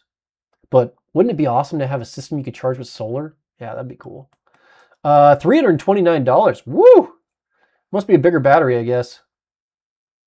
Sheesh, that's unreal. Let's see. I gotta see the specs on this thing. What are they saying? 150 milliamp hours. 9 hours of operation for $329. That is such a good deal. I'm sorry, guys. It's hilarious. There are so many better ways to power Starlink Mini. So I'm glad you guys are interested in that. That's cool.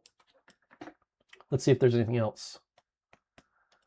Starlink Mini connected to my Powerwall on Mega 5, so 0 issues. Awesome.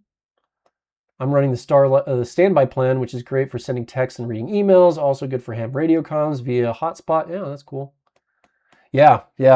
Emergency communications is my main reason. I saw all the people in North Carolina that couldn't even let their families know that their house was destroyed, or that even though their house was destroyed, but they couldn't, they weren't seriously injured, but they couldn't even let people know. NC grid down. Yeah. Yep. Let's see. 99 watt hours is airline safe, hence the value. Okay, I see that. Thanks for bringing that up.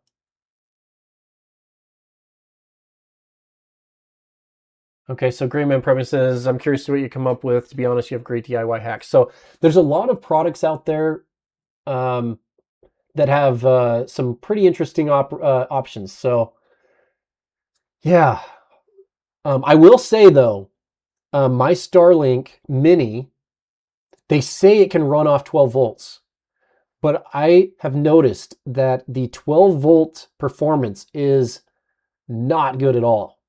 And I was actually not able to program and set up the Starlink Mini on 12 volts. I tried for like an hour and a half, and I was like, man, my Starlink must be broken, because I had it connected to a 12 volt battery. The second I connected up using the AC power brick that came with it, which is 30 volts, it literally started working. I was like, wow, I wasted an hour and a half trying to run this thing off 12 volts. So just be aware, 12 volts is a no-go for most situations in Starlink Mini. You're going to want to use a converter or something. But I have some really cool ideas, okay? So awesome. I'm excited you guys are excited about that, because it's a small niche, right, to have Starlink Mini, but it's super useful. What's funny is I bought that thing with $500. It cost $500. Now they're just giving them away free.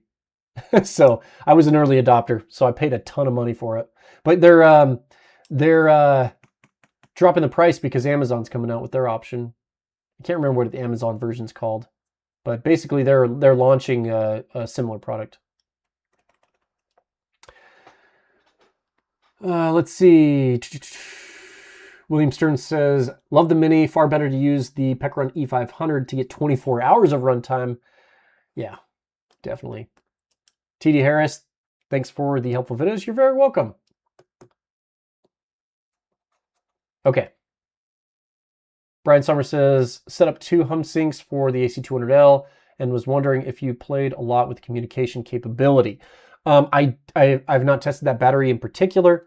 I heard that the communication was one of the weaknesses of that battery. I think there's a trick for that, did a video on it, and Will Prowse did a video on it. They kind of got mixed results. The battery part was very, very good, but the communication part was mixed results.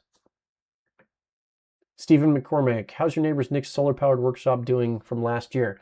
Yeah, it's doing great. He has been super busy with work, so he hasn't had a chance to really use it too much. He changed his job, so I'm hoping to see him out there working a little bit more in the summer. But yeah, I don't know. Maybe Nick's on the stream. If you're Nick here, comment about your backup. I did give him a second battery, so now he has 2 batteries in there in parallel, so he has much more capacity running in that setup.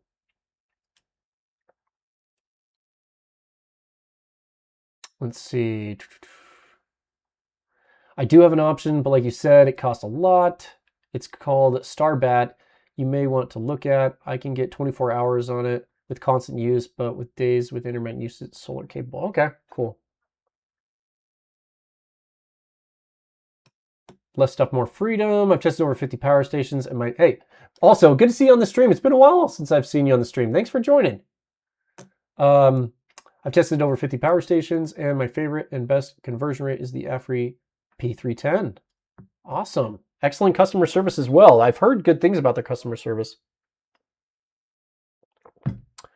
And then we have a reminder from Sandy Rose to smash the like button. So you've heard it. Make sure you do it, guys. Less stuff for more freedom says, I've cycled the AFRI 3840 over 150 times. I'm still getting 94% efficiency through the AC. That is awesome. Kevin Riley says the Starlink Mini requires roughly 45 to 60 watts during startup. The average is 25 to 30 watts. Ensure the power station is 60 watt or 100 watt port. Yes, that is true. It does need a power delivery 3.0, which is 28 volts. I believe it's 28 volts, right? Yeah, I think so. But yeah, when I use my Starlink, it does jump up to like 45 to 60 at the beginning, and then yeah, it's around 30 watts. But there is a snow melt feature on the Starlink Mini, which I didn't know, and that's where you can get the full 100 watts, is when it starts heating the panel, the front panel of the receiver up. Great feedback there.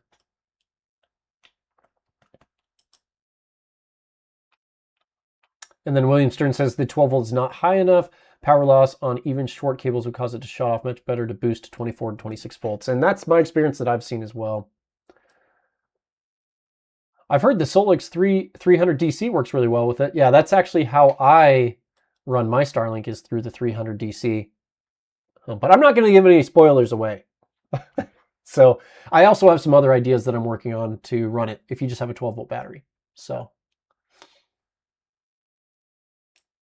let's look at the, let's see, I have one other comment here. Less freedom, less stuff, more freedom.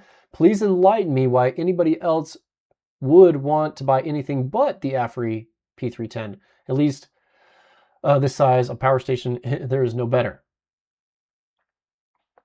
Yeah, that power station was an amazing deal. It still is an amazing deal. I mean, there are some downsides to it, right? The solar was only 60 volts. I think I'm remembering that, right? Oh, I can't remember. Maybe it's 100 volts. Oh, now I'm gonna have to look it up. Let's go look it up.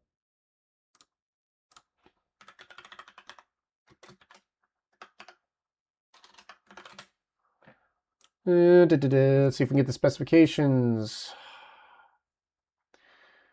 Oh my goodness, go away. Specs. Solar. There we go. I was wrong. I stand corrected. 160 volts, 2000 watts. Yeah, the only thing that I thought was a downside was the fan noise. The fans do kick up really, really loud, so you don't want it to be in the same room as you if you're running a big load. But everything else was pretty decent. Like, I'd have to go back and look at my power station grading system to see if there was anything nitpicky about it, but from what I remember, it was pretty decent. I didn't have too many complaints about it at all.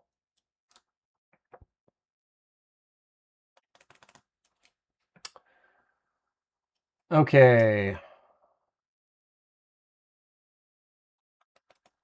Sandy Rose put in a reminder. For anybody that has joined recently, we are doing a giveaway. So make sure you check out the form there in the comment she posted for a complete camping package. So a 12-volt fridge, power station, and solar panel setup. So if you want to win that, make sure you check out the giveaway. And just be aware, there are only 47 entries right now. So you have a 1 in 47 chance to win. That is awesome. I'll take those odds. Greyman Prepping says, what about using the EcoFlow River 3 as an option for the Starlink Mini? Yep, that would work as well. McNair Newton, I have one saltwater battery. Look into it. I use it for phones. It's all right. I've seen a couple of those.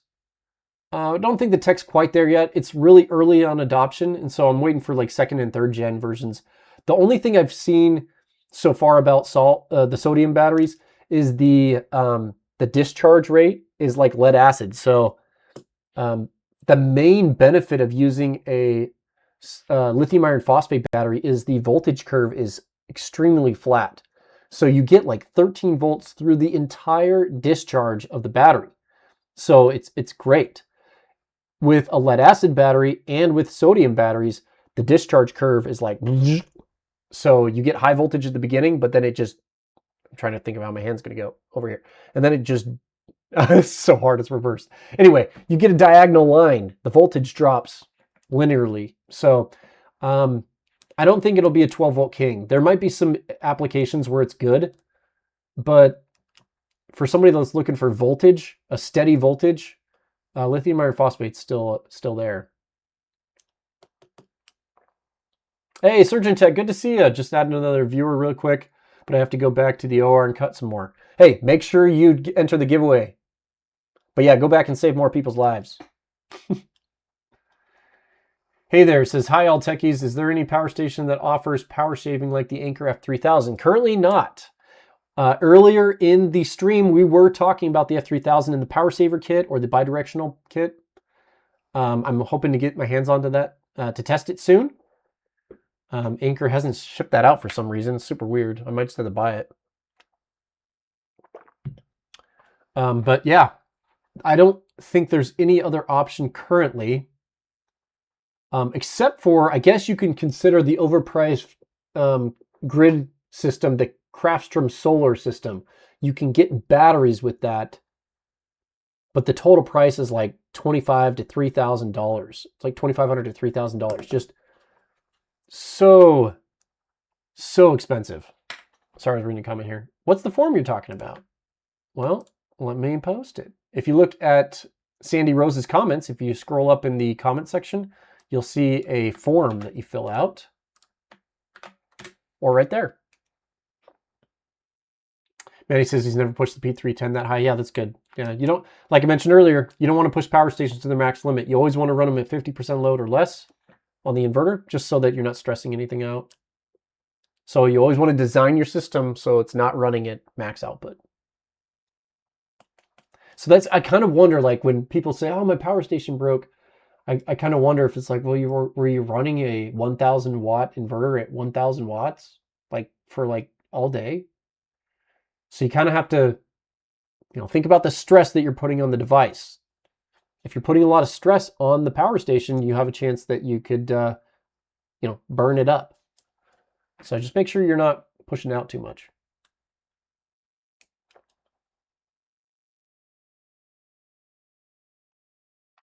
Manny says the last 1% to charge the AFRI P310 is ridiculous.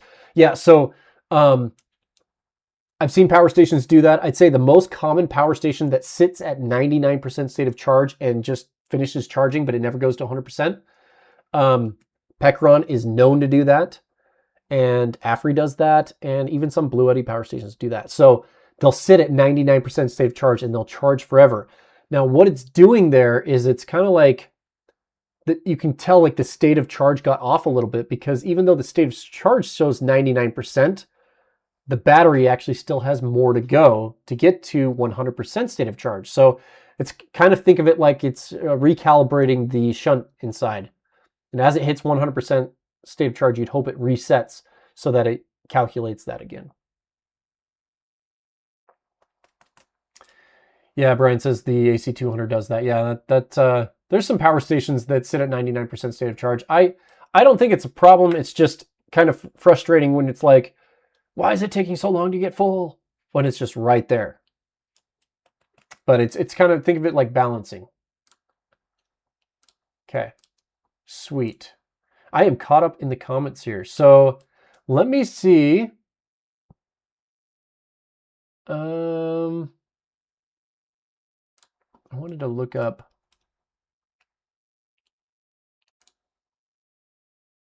What video was it? Yeah, so if you guys remember, I tested the Anker power stations with DIY batteries, the Anker F3800 and the 3800 Plus. I am planning to retest the C2000 and the F3000 with that same mod, because they use the same expansion battery port. So just keep an eye out for that. I don't have like a date or anything, but I've been wanting to do that video.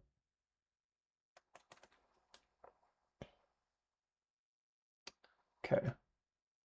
Oh, was there anything else that I wanted to recap here? Are you guys aware of any other power stations that accept DIY batteries?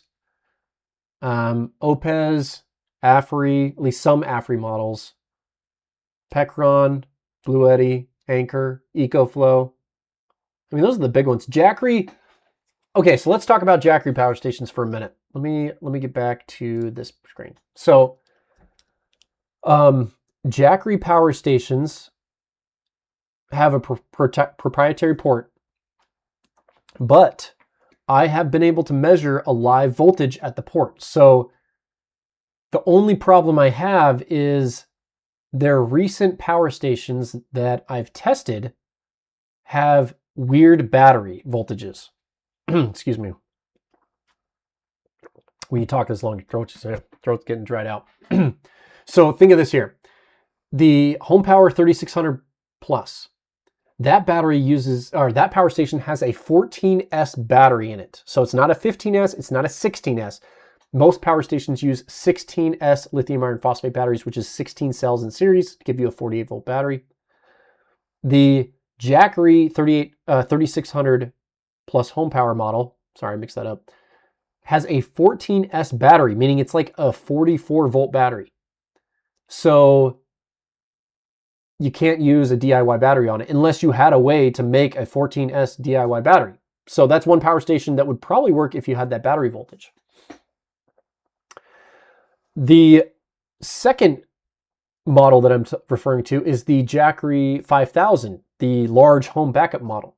That uses the same batteries as the EcoFlow, the same voltage batteries as the EcoFlow DPU, which is 102 volts. So you have two 51.2 volts together in series. And I have not found any server rack batteries that support series connections.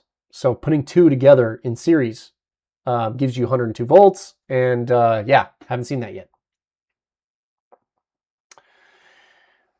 Okay, let's jump back. I saw some other questions here. What do you recommend for battery discharge percent limit? So with power stations, you want to be pretty careful there. I've seen a lot of people break their power stations, taking it all the way down to 0 and then not charging it up quickly enough. You have to think about a power station has a little computer in it. And so if you take it down to 0 and then the power station still has some parasitic drain on it, you could actually take it below low voltage cutoff on one of the cells, and then it breaks the power station, because if you have a battery that's at low voltage cutoff, it's not going to charge it. So then it errors out and says, hey, I'm broken, won't charge. So that's one thing to think about with power stations. Going down to 0% is pretty risky. What I would say is if you have a power station that has the ability to set the charge percentage in it, I would say set it down to 10%. That gives you a little bit of space between complete low voltage shutoff and there's not that much capacity left. If you've taken the power station down to 10%, you're really pushing it. Like, I would say my setup, my large setup, I usually take down to 50% state of charge and then all the way back to up to 100. So I do a 50, 100, 50, 100. Not all the time. I've had a lot of cloudy days and it goes down to 50%. And then what happens is I have, the DPU supports a mode where you can set, it charges with solar all the way until a certain battery percentage, and then grid charge starts and it stays at that percentage until solar kicks back in. So it'll hold my setting that I have right now. I hold my DPU at 50% state of charge until solar comes, and then solar charges it back up. But it kind of goes into like a pass-through charging mode. So it doesn't really charge the battery, but it just uses what my circuits are using on my transfer switch. So yeah, 10%. Is a long way to explain it, but I'd say 10%. Now, we did talk about it a little bit earlier. If there's anybody new on the stream, I get a lot of questions about, hey, do I charge my power station to 100%? Or is it bad to sit at 100% state of charge? In my opinion, it's far more important to get your cells balanced in the power station, which can only happen at 100% state of charge. So if you want your power station to last a long time, you need to get it to 100% state of charge frequently. I think one of the most common issues for a power station breaking is that the cells get out of balance, and then one of the cells gets so far out of balance that it's lower than the others. And so what you'll see is you'll see the power station at like, oh, it's like 5% state of charge or 10% state of charge, and then it instantly drops to 0. And so what happens there is the power station hits low voltage cutoff and it shuts off the inverter and the state of charge hits 0%. And so what you have to do is charge that back up. And I don't know if there's actually a way to fix that if your power stations gets out of the battery, individual battery voltages get out of balance. So the best way to counter that is by getting the power station up to 100% state of charge. And this also applies to battery banks that have multiple cells in series. The battery will balance itself when it's at near 100% state of charge. It's called top balancing. Okay, we got some comments. Let's jump into this. Hopefully if you guys have any questions about that, let me know. But let's see. Thoughts on power stations be rated at 2,000 watt, 4,000 watt surge being used for an air fryer at 1,800 watts on and off, cooking cycle. 50% comment. Yeah. Well, luckily air fryers don't run that long, and it is cycling on and off. I would say it'd be best to have some extra leeway there because you are pushing the inverter to the peak output. But if you're not using the air fryer that much, like maybe once or twice a week, I don't think it'll be that bad. Excuse me. But if you are using it for every meal, you might want to look up and get maybe a 3,000 watt inverter or a power station that has a 3,000 watt inverter, just so you're not pushing that inverter max throttle all the time. I don't think I missed any other chats, right? No super chats? Okay. Bruce is asking, have I integrated Home Assistant into your setup? No, I don't really do any of the smart stuff. I do have, I have some smart stuff, but I haven't integrated it all together. I have some smart outlets. I have some smart lights. I do have Eufy's permanent light set up for like holidays. And what else do I use that's smart? I have a butt ton of power stations connected to my router. I've thought about getting a second router just for that because it's I guess they're not all on at the same time, but I was going in my router settings and I was clearing out all the previous devices that I haven't connected in a while. I had like 200 devices in there, and most of them were just power stations I tested, but they have not touched the network in so long.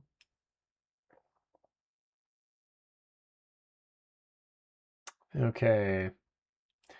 PM's mentioned draining LFP to 0 isn't a bad thing. Leaving it at 20%, leaving it below 20% for long durations, like more than a day. Yeah, yeah. For the actual chemistry, lithium iron phosphate is a deep cycle chemistry.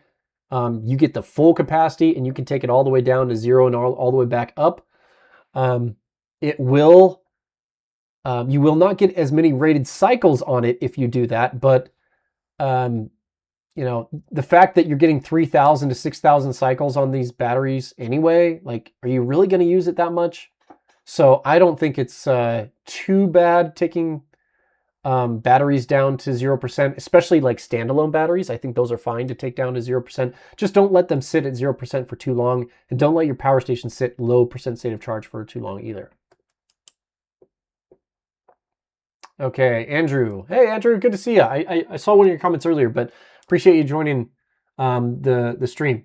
I've watched some videos about people buying secondhand broken power stations, fixing them by opening them up and directly charging the battery cells to trickle charge to wake them up. Yes, I have seen some of those videos. Typically, it's going to be a cell out of balance. Smartly saying, I bought a VTBand 300. I'm finding it to be good. The other day when the power went off, I was enjoying the VTBand's bright light. Okay, cool. And you're getting Google Fiber soon. Awesome. I've really liked Google Fiber. I'm using Google Fiber for my setup. Let's see. Hello, what a surprise. It's 4 a.m. in France. What time is it here? It is a little after 8 p.m. in the evening, but thank you for joining. That's 4 a.m. That is a dedicated viewer right there.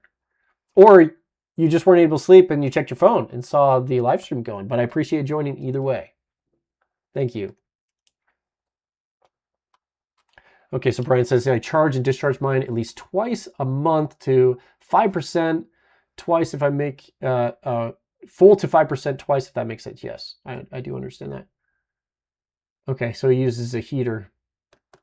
Cool. Yep, totally. Oh, and yeah, it's super awesome when you can use a heater to heat your house in the winter because you're taking that energy from the sun and heating your house anyway. Let's see.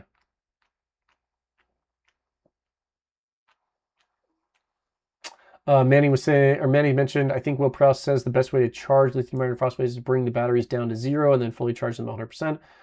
I told that to a group of people and they totally disagreed. Well, that's about the balancing thing that I was talking about. I think he's put out multiple videos on it, and they're all a little bit different, right? But you got to remember that if your battery has multiple cells in it, they need to balance themselves. Good battery manufacturers use matched cells, meaning what they do is they take each of the cells. So picture a 12-volt battery.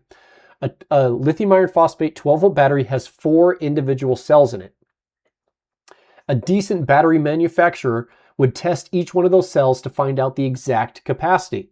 And then what they do is they set the cells aside and they label the capacity. And then what they do is they take all the cells with the same exact capacity and they put them into one battery. That's called matched cells. The cells have the same exact capacity and resistance. And so if they put matched cells into a battery, then those are going to cycle equally because they're in series and they have the same capacity. What happens is if you have mismatched cells or crappy cells, or maybe one of the cells is crappy, basically you're going to have that cell that it either doesn't get fully charged or it discharges prematurely, and then that cuts the BMS off. So if you have a battery that like you can only get like maybe half the percentage from it, typically it's a balancing issue. For example, I bought a bunch of cells a long time ago to put into a DIY pack.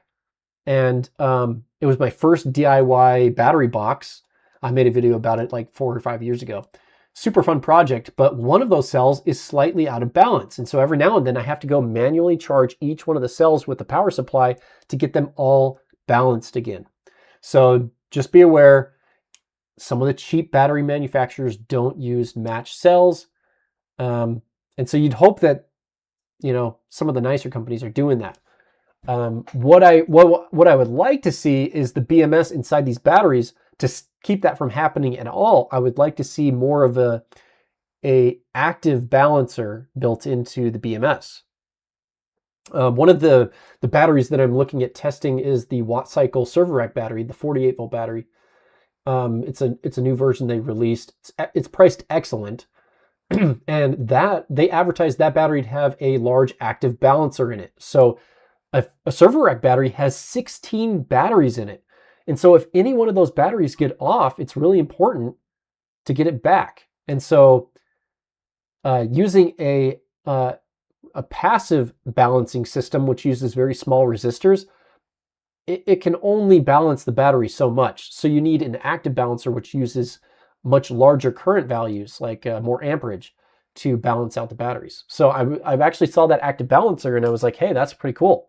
I'm excited about that.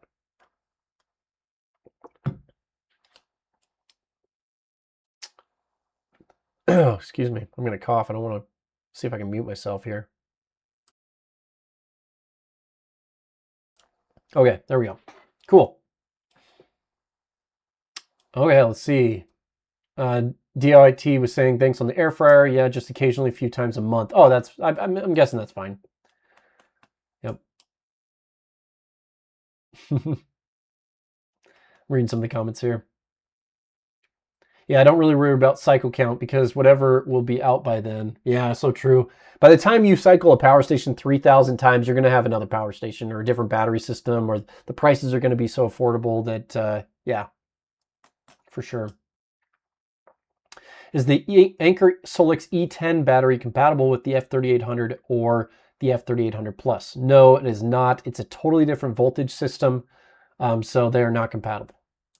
And they don't even use the same connector. But I am, have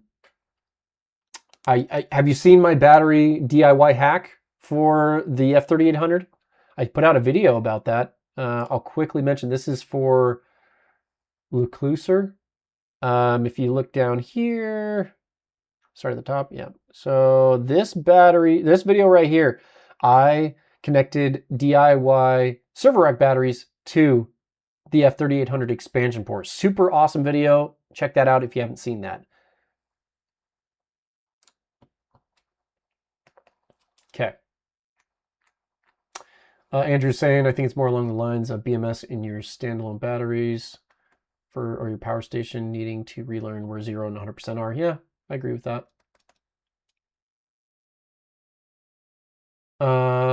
WattCycle.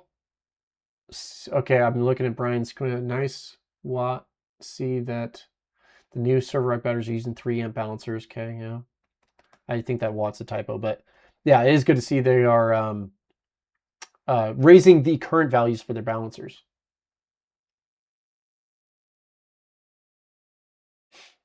Hey, Ask Guys Solar, good to see you, man. Thanks for joining.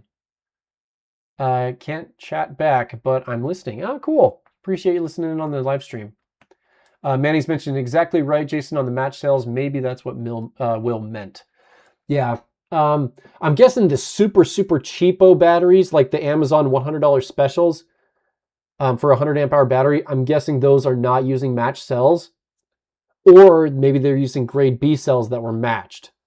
So just make sure that you, when you buy a 12 volt battery, you're buying something just a little bit up there, just not the cheapest option available, because yeah, I don't want people having mismatched cell balance issues.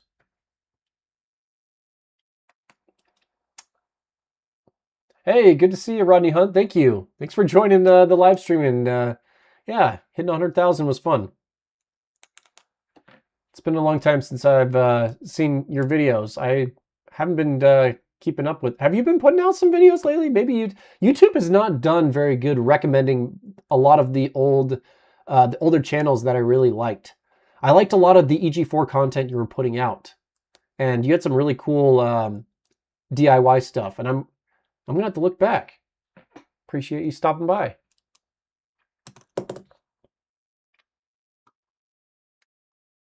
Let's see.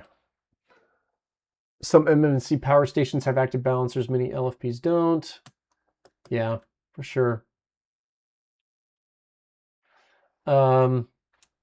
Recently bought a tiny Jackery portable power station. It's rated at 99 watt hours. It's the 100 plus. Have you heard about that? Yeah, I heard that was a new one.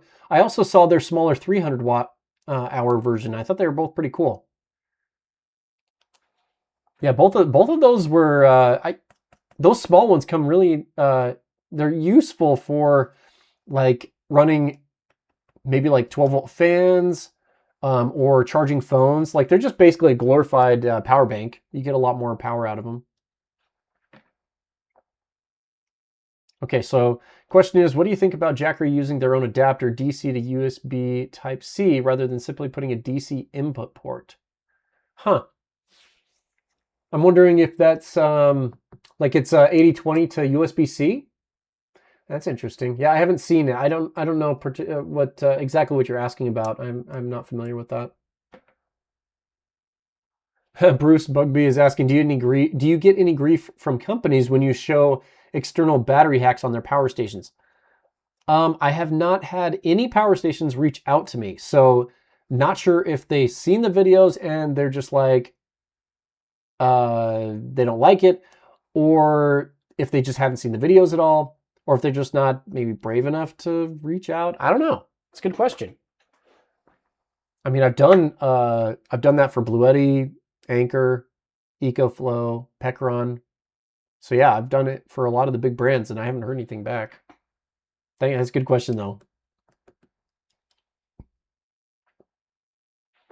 Okay, Patrick Carson's asking, have you run into where you need a quick shutdown for your power station for the fire department?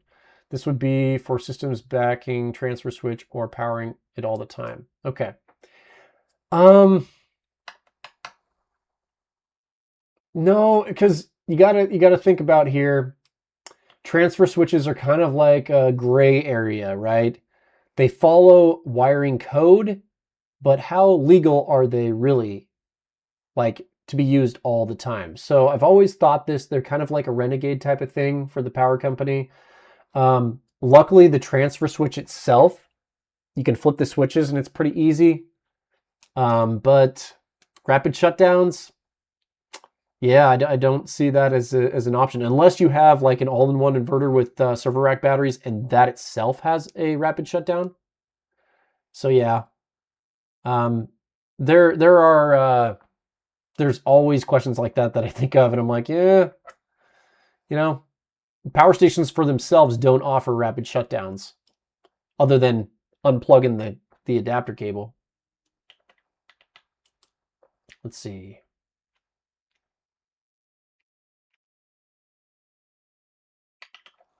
Okay. Cheese taters, is it worth making your own battery with raw cells these days at the price, or is the price negligible or not worth it? I think the kits make sense, like the DIY kits, but they provide the cells and the case and everything. So I'd say that's probably the best option at this point, is going with the DIY kits. Like you'll see the 314 amp hours or the 300 amp hour versions. But probably not worth using raw cells these days, unless you're building some massive system. But I mean, just getting the BMS and all the balancing and all that built into, you could buy a 300 amp hour 12 volt battery for $300 these days. The Dr. Prepare one. In fact, I saw someone mention that they purchased that after I mentioned that. So thanks for using the discount code and supporting the channel. But like that battery it's 4 kilowatt hours for $300. That's amazing. Let's see here. Definitely. So yeah, I definitely recommend buying a kit or just buying standalone batteries. If you're going to build I will say this, if you're going to build a 48 volt system, it's going to be better to use a server rack battery because it has the balancing built in to keep all 16 cells balanced, versus running 4 12 volt batteries in series. There is a risk that one of those batteries can get out of balance. So you need to go back and balance those or charge them individually every so often. I have four 12 volt batteries in series on my 48 volt system. I need to check those. That might be a small little video that might be worth doing. Is I've been using them for about a year now. So are they still balanced? Might be worth doing that video. Let's see. DOIT is saying, how long do you think it needs to stay at 100%? I charge my Anchor, EcoFlow, and Jackery to 100%, but always wondered how long to keep them to 100. Okay. I don't see any problem leaving them at 100%. I leave all my power stations at 100%. From the research that's been done on lithium iron phosphate, there is very, very slight degradation done if the battery's at 100%, but when you get 6,000 cycles or 4,000 cycles, is 20 cycles of degradation worth it? I think it's better to just keep my power stations at 100% state of charge. And that's what I do. I do that for 2 reasons. I want the power station to be ready when I want to use it. And then also I want the most capacity that I can get.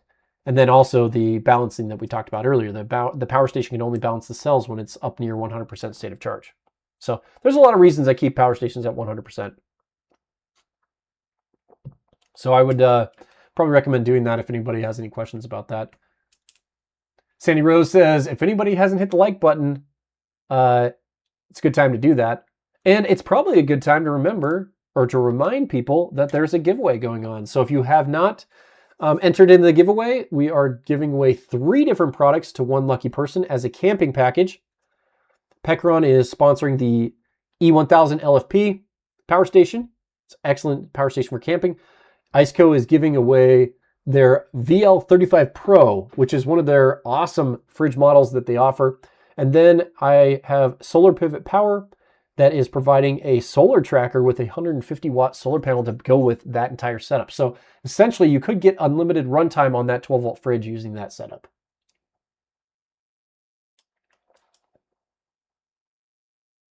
Okay, Rodney Hunt says, not much, lately been busy. Okay, that's understandable.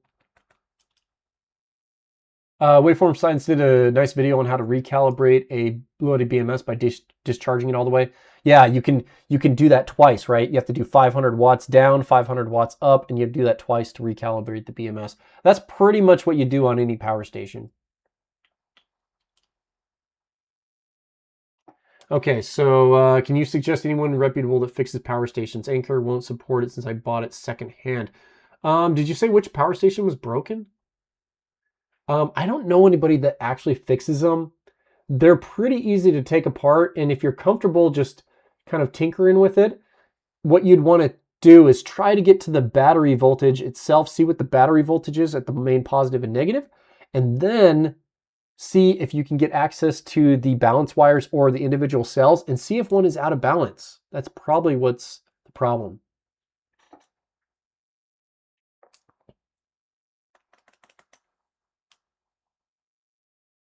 Okay, so Brian says, just waiting to see if new firmware takes away the hacks. Yeah. And then MFG says, haha, you and Old Jarhead are the bat hack boys. Yeah, Old Jar has been doing the similar hacks for a long time too. Bruce Bugby says, your video on the Apex battery hack was what convinced me to buy the Apex. 3 of them. Wow, how are they working for you? I'd love to hear how you liked them.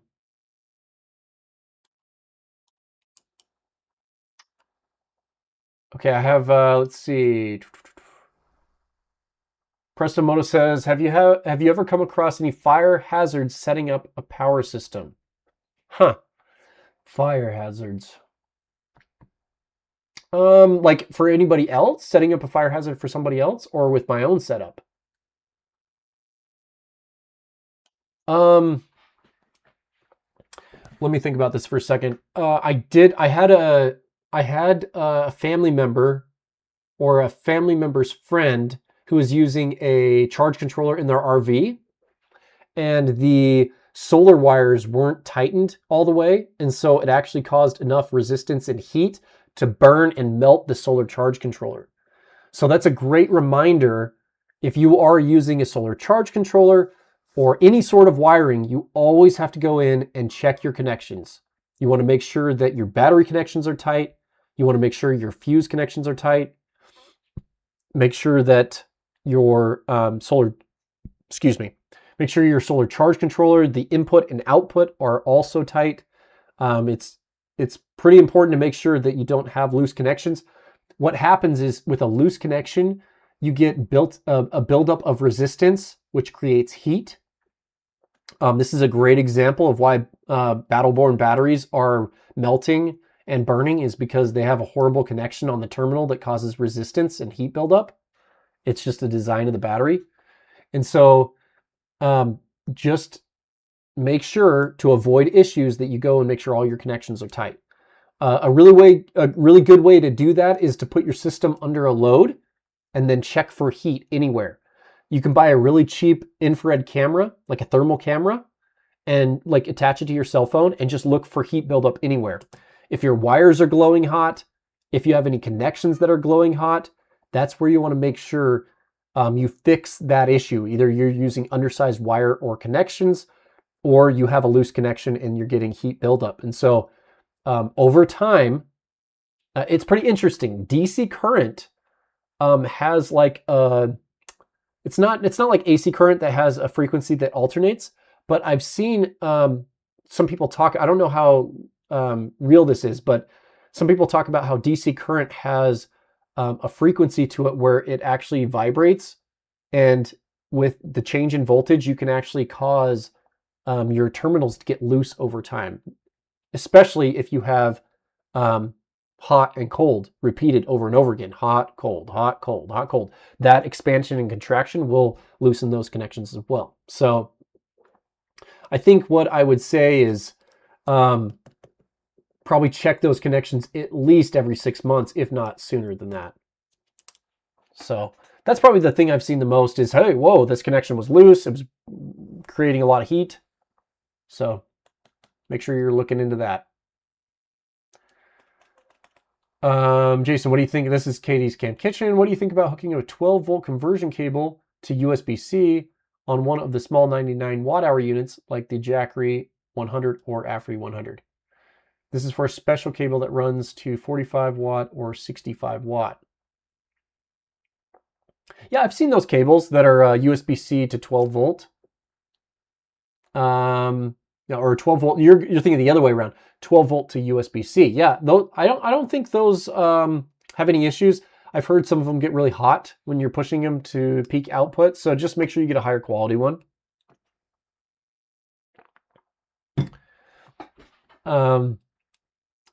Crazy Director PDX.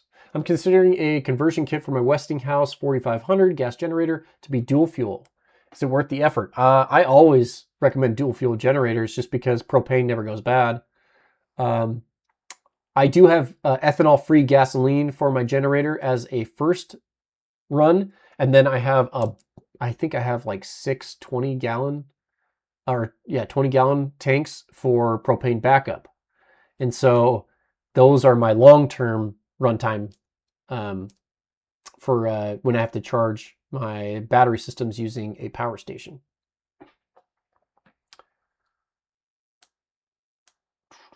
So I'm sure you guys have seen me talk about that, where if you have both a power station and a gas generator, what's the best use case for that? Well, what I would like to recommend is you use your power station, and hopefully you got a decent amount of capacity there. And then as the power station dies down, if there's no solar, so you want to use your power station to charge with solar as your primary option. It's silent, it's efficient, it works well. The next option is if your batteries are dying and you have no solar available, so it's at night or crappy weather, then you have a gas generator with a pure sine output. Make sure it has a pure sine inverter. Those are definitely going to be the best if you've seen that recent video of mine. Make sure the pure sine inverter can charge the power station. So your gas generator is basically a backup to your backups. And so you can typically charge your power station pretty fast with an 1800 watt generator. Now, the important point here is I would recommend at least a 3000 watt generator so that you can charge your power station safely at 1800 watts. Now, even better would be like a 4000 watt generator. So then you're only running at 50% of the output at 1800 watts if you're fast charging a power station. So that's kind of my little brief about power station, solar, and gas generators. If you run the gas generator only as a backup to your backups, your fuel's going to last way longer. I don't know if you guys have ever run a generator, but it is so loud in an urban environment. When I run my generator, it bounces off all the structures around me, all my neighbors, and I know it bugs them. There's some generator videos that I've done where I just run the generator, and it's been running for hours, and it's like, I'm sorry, neighbors. I'm sorry. It's so freaking loud. Kevin Riley, John Headsmaster Daniel is the ultimate extremist with his power station external battery hacks. Yeah, he disassembles the entire battery pack and kind of connects raw cables to the battery terminals and then mods that to an outside connection. Yeah, he's. It's interesting. His videos don't get very many views, and I think it probably has to do with his thumbnails and titles. He kind of hasn't wanted to what is it, like, change, or I can't think of the right word here, but form. Like he hasn't morphed to what YouTube requires now. And I'm sure you guys have seen it on my channel.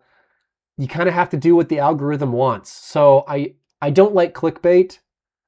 So I always try to make sure that what's in my thumbnail is what you get in the video. But I've found that there are certain thumbnails and titles that are more clickable. They're not clickbait, but they're more clickable than what other videos are that I've had in the past. And so right now, if you want views on YouTube, you have to put so much effort into your titles and your thumbnails. And so I've been putting a lot more effort into that. For each video, it takes a long time. Like I'll put multiple hours into a thumbnail and my title and things like that. So I don't know if you guys have noticed a difference in quality of my thumbnails and titles, but I've been trying to make that better. Seems to be helping. But if you stick to old school, like titles and thumbnails that don't really say what's going on, or they're too long, or there's nothing that's sticking out in the actual thumbnail, your video is not going to do well. And I think that's kind of what I've seen from some of his thumbnails. He has really good content, but the thumbnails just aren't there. Well, maybe if he was watching, maybe he could get for some free tips on how to get some more views. Wow, we got a lot of comments here. Let's see where I'm at. I might need to skip some. Great Man Prepping, thanks for joining us. You're probably gone by now, but thank you. I looked for EG4 at CES and I didn't see him, Rodney Hunt. So yeah, I don't know. I didn't think they were there. I didn't think Signature Solar or EG4 was there, but maybe I missed them.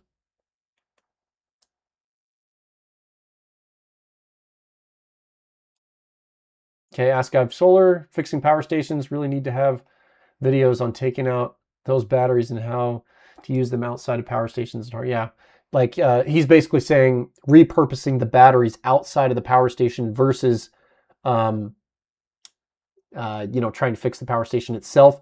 The problem I see with that is you'd have to buy a separate BMS, and then you'd have to wire all the balance wires and leads up, and that's a lot of work. So yeah. Let's see. Yeah, this is you guys commented a lot about that. Kevin Riley's mentioning, can you recommend a fire extinguisher for a lithium iron phosphate battery? From my understanding, it's probably going to be best to use a Class C. Is that what they're called? An electronic one? The problem is with a battery, once a thermal event gets started on a battery, it's going to be really hard to stop it because there's a lot of energy there. Now, luckily, lithium iron phosphate isn't as reactive and doesn't cause thermal runaway like an NMC battery. So usually what you'll see with a lithium iron phosphate fire is you're going to see a lot of steam, which, yeah, obviously you don't want to be breathing in that stuff. It's going to be toxic, but at least it won't burn your house down, hopefully, right? So you'll see a lot of steam and you'll see a lot of heat. And you may see a little bit of fire, but usually with the lithium iron phosphate fire, the things that are burning are what is surrounding the battery, the flammable materials, so the plastic case, or maybe the wiring on the inside or outside of the battery. Typically, you won't see explosive or a thermal event like you will with other chemistries. Did you guys happen to see Silver Symbol's sodium debacle, the Blue Eddy sodium battery exploding? That was unreal. So he tested the Blue Eddy sodium Na, and he shot it with a gun. And can I say gun on YouTube? I don't know. So he shot it, and I personally think he probably shot it too many times. I think it would have been really interesting to see one bullet into the power station. That's just my opinion. But you got to see what happened to that thing. I'm going to bring that up. Let's bring that thing up. It's on his second channel. We won't watch it, but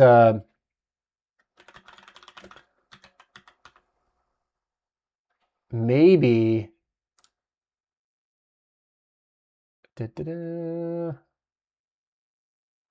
Boy, there were so many. I don't know. I didn't think it was all that. The testing for this was super interesting. Like, it charges when it's freezing, but it charges super cold.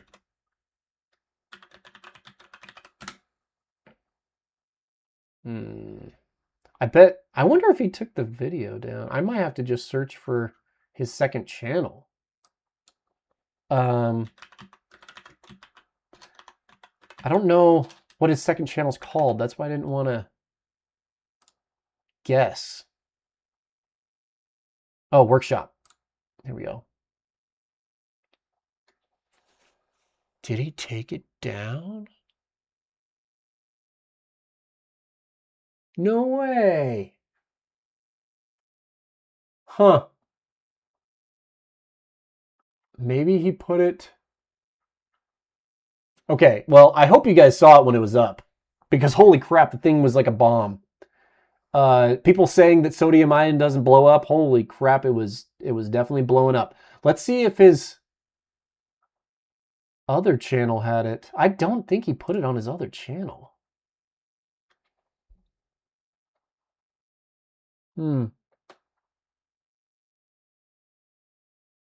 Holy crap, I'm gonna have to call him about it. I have been I talk to Chris all the time. Actually, it's kind of cool. He one day he called me up and I was like, "Hey, who's this?"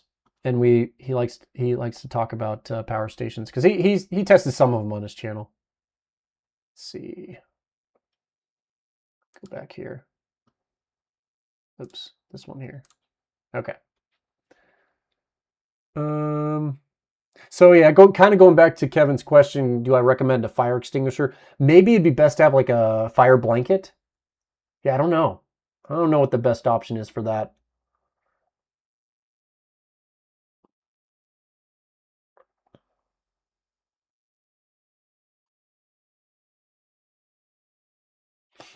Okay, jump into the comments here.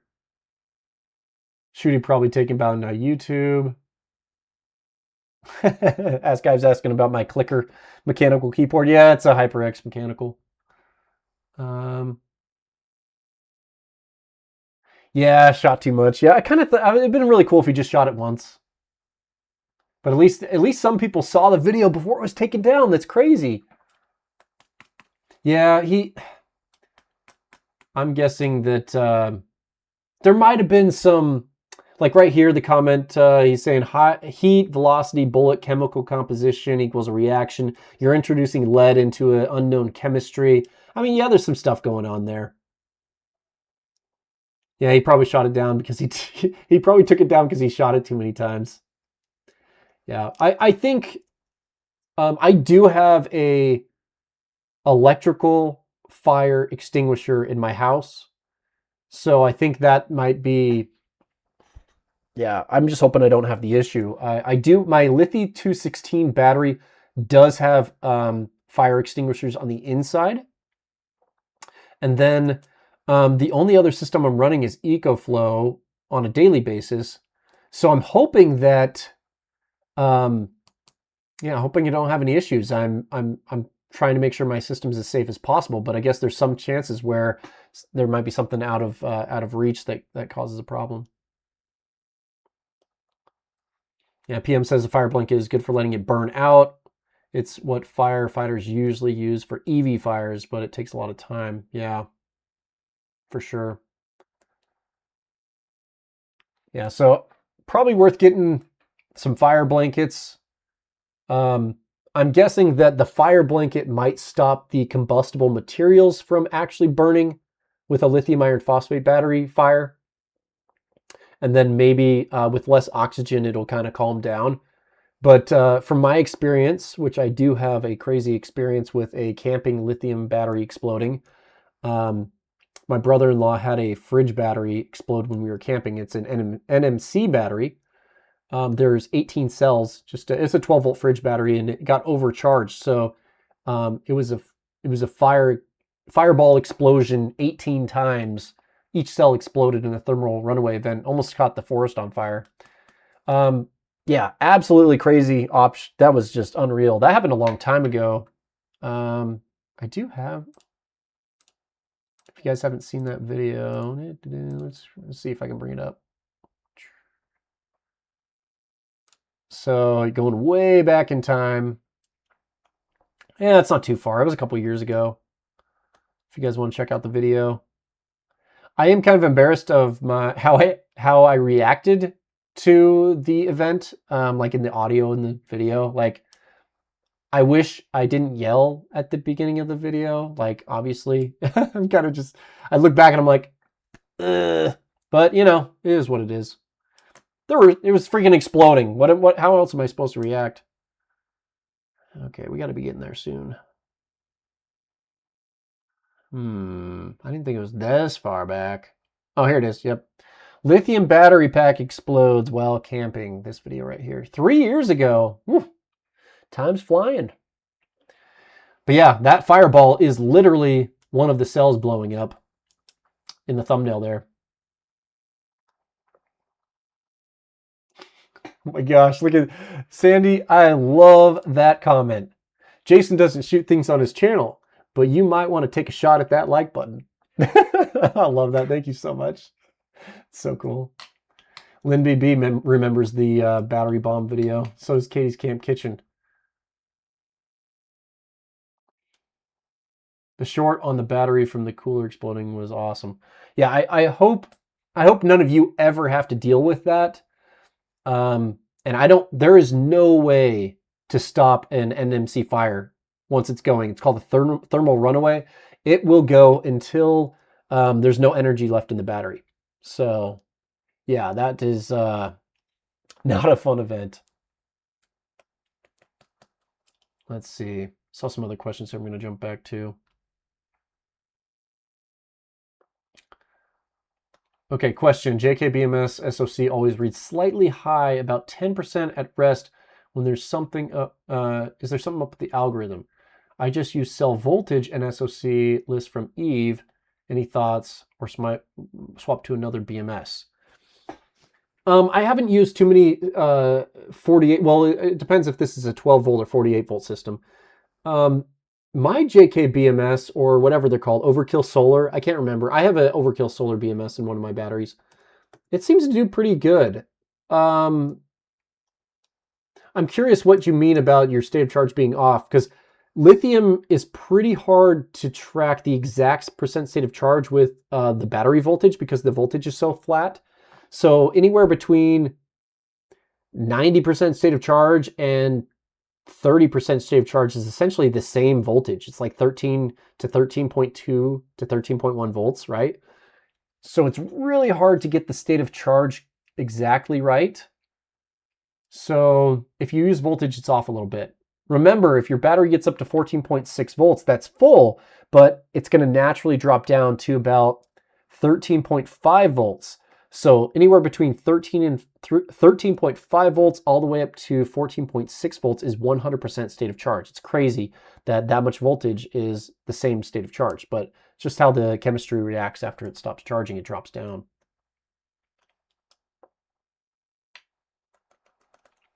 Jason UT. Hey, does that mean you're from Utah? Will sodium ion technology surpass lithium iron phosphate, in your opinion? Well, they're hoping it's going to be cheaper.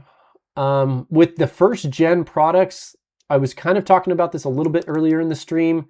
Basically, the voltage curve is a straight line from high to low. And so you start out with a really high voltage, and then you, excuse me, you end on a really low voltage. So the problem with that is, if you're trying to run an inverter, you get really good voltage at the beginning, but then at the end, your inverter won't even run. I think when Will Prowse tested his sodium ion battery that he got to test, the inverter shut off at like 50% because the voltage was so low.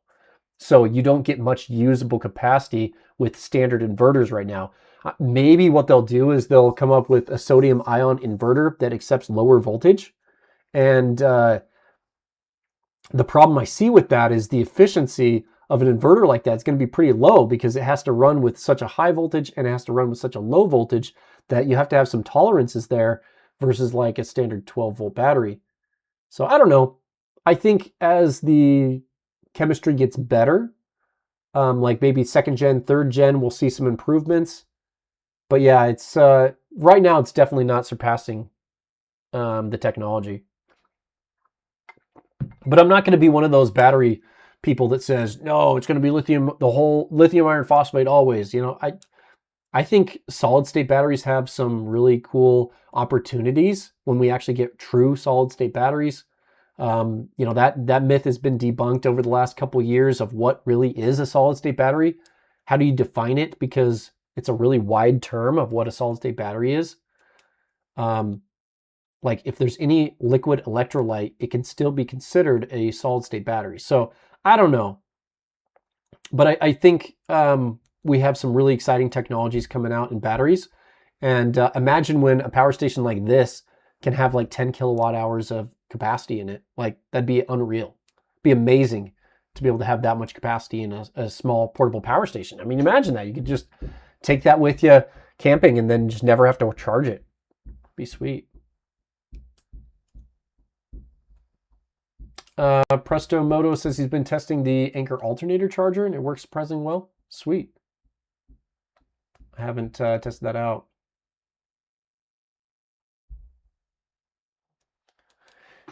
Sandy's reminding everyone of the giveaway. We do have 62 people that have entered into the giveaway. So if you are looking to win anything, make sure you check on that, click on the form, fill it out, and then enter into the giveaway. You have a 1 in 62 chance of winning.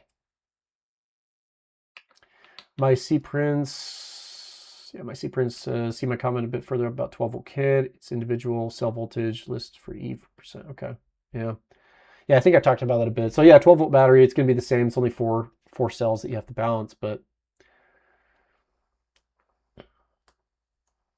yeah, Manny's saying I don't think there's any fully solid state batteries. They all seem to have some sort of liquid.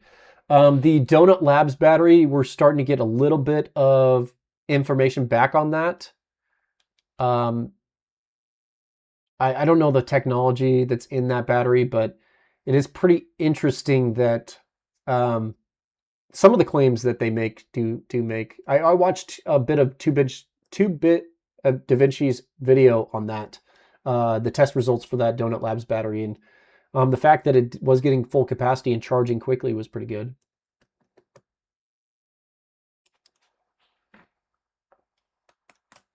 Okay.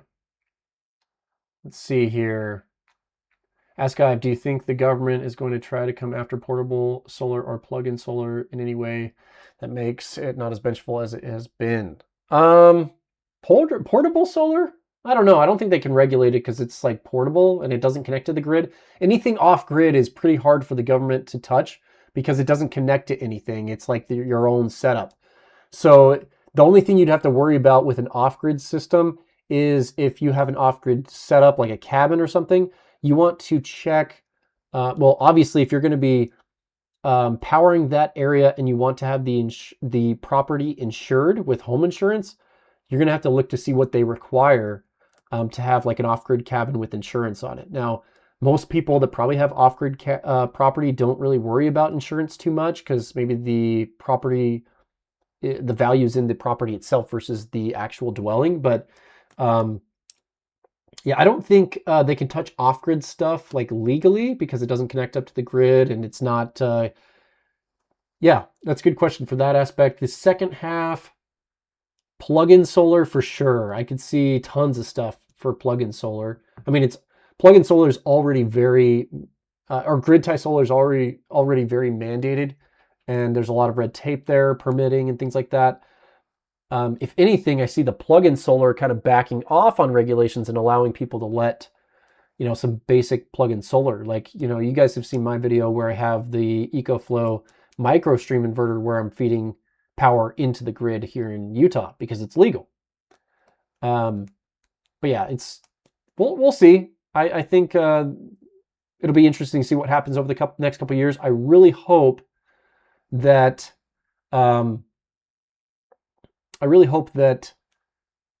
micro grid tie solar becomes a thing in all states and that it's more of like a European thing where anybody can use it because it does offset your electricity somewhat. And the systems will just get better and better with time. So we'll see.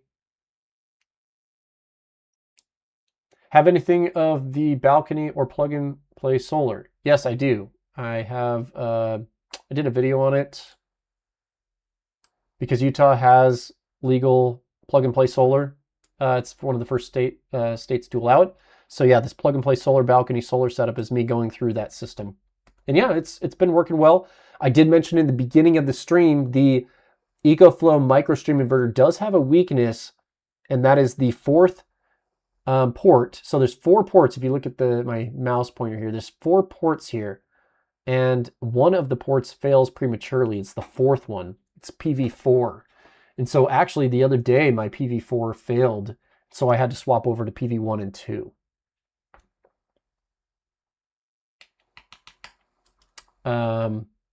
Let's see. Manny says they can tell if your meter is reading very low IMO. Yeah, they'll tell, they can tell right away if you backfeed. Any modern meter will pull a flag, a red flag they call it, if you backfeed at all. And so your power utility will contact you. In fact, when I started using my grid tie system, my power company came out and showed up randomly and told me to unplug it, or they wanted to see what it was. And then I said, hey, hold on here. I'm following Utah law here. And he was like, what Utah law? And so in Utah, we have a monopoly by a power company called Rocky Mountain Power, also owned by Pacific Corp, which is like a conglomerate of 1 billion power companies on the West Coast. So basically, it's just this big monopoly power that they have. And they're not a fan of the grid tie solar. So even though that law passed in Utah, Rocky Mountain Power did not educate any of their employees and is not really following the law. So basically it's been really frustrating for a lot of people in Utah trying to get to work with this. But what happened, going back to my story, I had a Rocky Mountain utility guy show up and he said, "Hey, you're backfeeding the grid. What the heck's going on here?" And I said, "Yeah, I'm doing it legally under the law that passed on May 7th. And this is my setup and this is the law. And here's the requirements that I'm following." And I just went through everything. And he was like, "Oh, I didn't even know that existed." I'm like, "What? So Rocky Mountain Power's not teaching about this or not educating you on new laws?" And he's like, "Nope, they haven't told us anything about it." So the main reason I'm bringing this up is anytime you have a modern electric meter, it doesn't have to be a smart meter. It just has to be a meter that reports back to the power company. Like it's called like an auto reader. It's like an AMR meter, I believe that's what it's called. Any meter that has that sort of communication will throw a red flag when you backfeed. And so just be aware, anytime you use a grid tie system when it's not legal, or when you're not on a net metering plan, your utility will probably notify you or demand that you unplug it. And so that's where you have to know what you're doing. And for my case in Utah, I know I'm following the law with 1200 watt plug and play solar setups. So I have the ability to backfeed 1200 watts into the grid without them. The law states that they can't put any requirements on it. There are no approvals or permits required. And I just have to be using a UL listed device that has anti-islanding technology. And so I am within all of those requirements. Yeah. So hopefully that, if you guys have any questions about that, let me know. It's super interesting. Yeah, PM says if you backfeed in the grid, the power company can see this and they'll definitely come knock on your door. Yep, for sure. Patrick Carson, here in Iowa right now, you have to follow the grid tie codes. Also, I have net metering, but I have it through grid tie process for plug and play solar. So what's interesting, Patrick, is if you wanted to add to your existing setup, technically you could buy one of these grid tie systems, start using it, plug it in, and then your usage would just go down or your production would go up. And would your power company ever know? I don't know. So for anybody that's on a net metering plan already, excuse me, I do think that these small grid tie systems do have application. Like you could buy the meter for $300, or you can buy the microinverter for $300, put some solar panels on it from Facebook Marketplace, and then already start reducing your power in addition to what your current net metering connection already does. So, yep, pretty cool. Jason Utah says, yes, from Utah. I met you a couple weeks ago when you bought when I bought the AC200L and expansion battery. Yep, it was great to meet you. I hope the power station's still working good for you. Okay, going back here to the bottom here. Go Jeff Gordon. Hey, I'm pretty sure I recognize that name. You've joined the live streams in the past too, right? It's good to see you. I'm pretty sure most power companies despise grid tie for homes. Yeah, they do, because it hurts their profits for sure. Higgy Power says, it took me 2 months working with Rocky Mountain Power to install a smart meter and explain why I needed it. No one understood what I was doing, and they still don't. Yeah, it took me 2 months to get a smart meter as well. Gosh, so freaking annoying. I don't know the right way to move forward with it. Luckily, if you're new construction, you just have a smart meter. So you can just plug and play and it's fine, but they still will. But Higgy Power, did you end up getting a red flag on your account and they come into your house? Have you used the micro inverter yet? Let me know what your experience with Rocky Mountain Power has been after having the smart meter.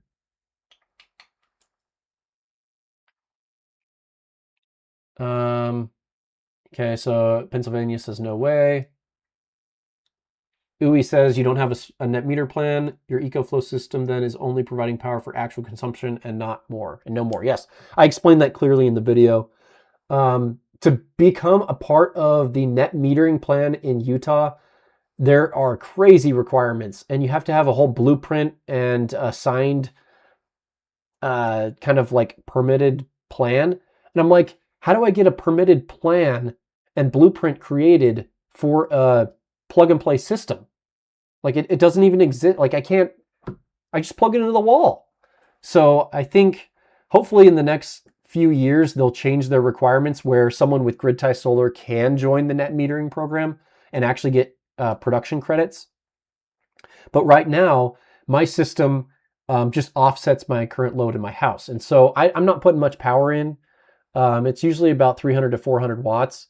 And that just offsets the base load of my house that's not on my transfer switch. So it helps reduce the power a little bit, but I'm not pushing 1200 watts in because there's no benefit to me pushing 1200 watts in, except for if my AC was running. I'd probably get a benefit from that.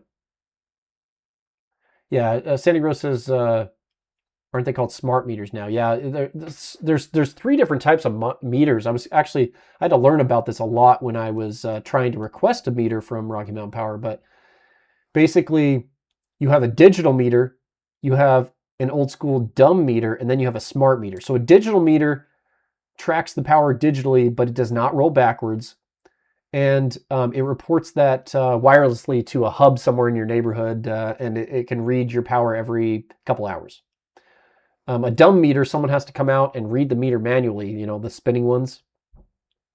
And then a smart meter just has a little bit more advanced communication, and then also it allows the meter to roll backwards. And not only does it roll backwards, but it has shunts inside that track power going in and out. And what's funny is even though I have a smart meter on my house, that feature is disabled via software. All Rocky Mountain Power has to do is enable the software feature for it to track power going backwards. So there's no hardware change at all. They just have to check a little box in their, in their system saying allow, backfeeding and production, and I would be able to do that. But for right now, I don't think there's a way to get that done with the Rocky Mountain Power. Bruce Bugby says the Apex work great. I've got my own Victron and PPTs hooked up, 9,000 watts of solar, 45 kilowatts of external batteries. Okay, yeah. 80% off grid. That's awesome. That's great. And I'm guessing, is that January of now or January of last year? Patrick, I don't have net metering, so is it worth getting a chance to get... Oh, for you having net metering. I don't know. Like, I personally haven't been in that situation, so I don't know what would happen if they sensed more power. But you're talking 1,200 watts. I don't think 1,200 watts is that much more production. So it's just a little bit of production. I don't know if they'd notice that big of a difference having that on your system. Randy G, thank you so much for the congratulations. Make sure you enter into the giveaway. I have a giveaway. Let me post the form here. For anybody that's joined recently, I do have a giveaway for anybody that's joined. We're at 64 entries, but I would like everybody that's joined to actually have a chance of winning the camping package. So a power station, a 12-volt fridge, and a solar setup.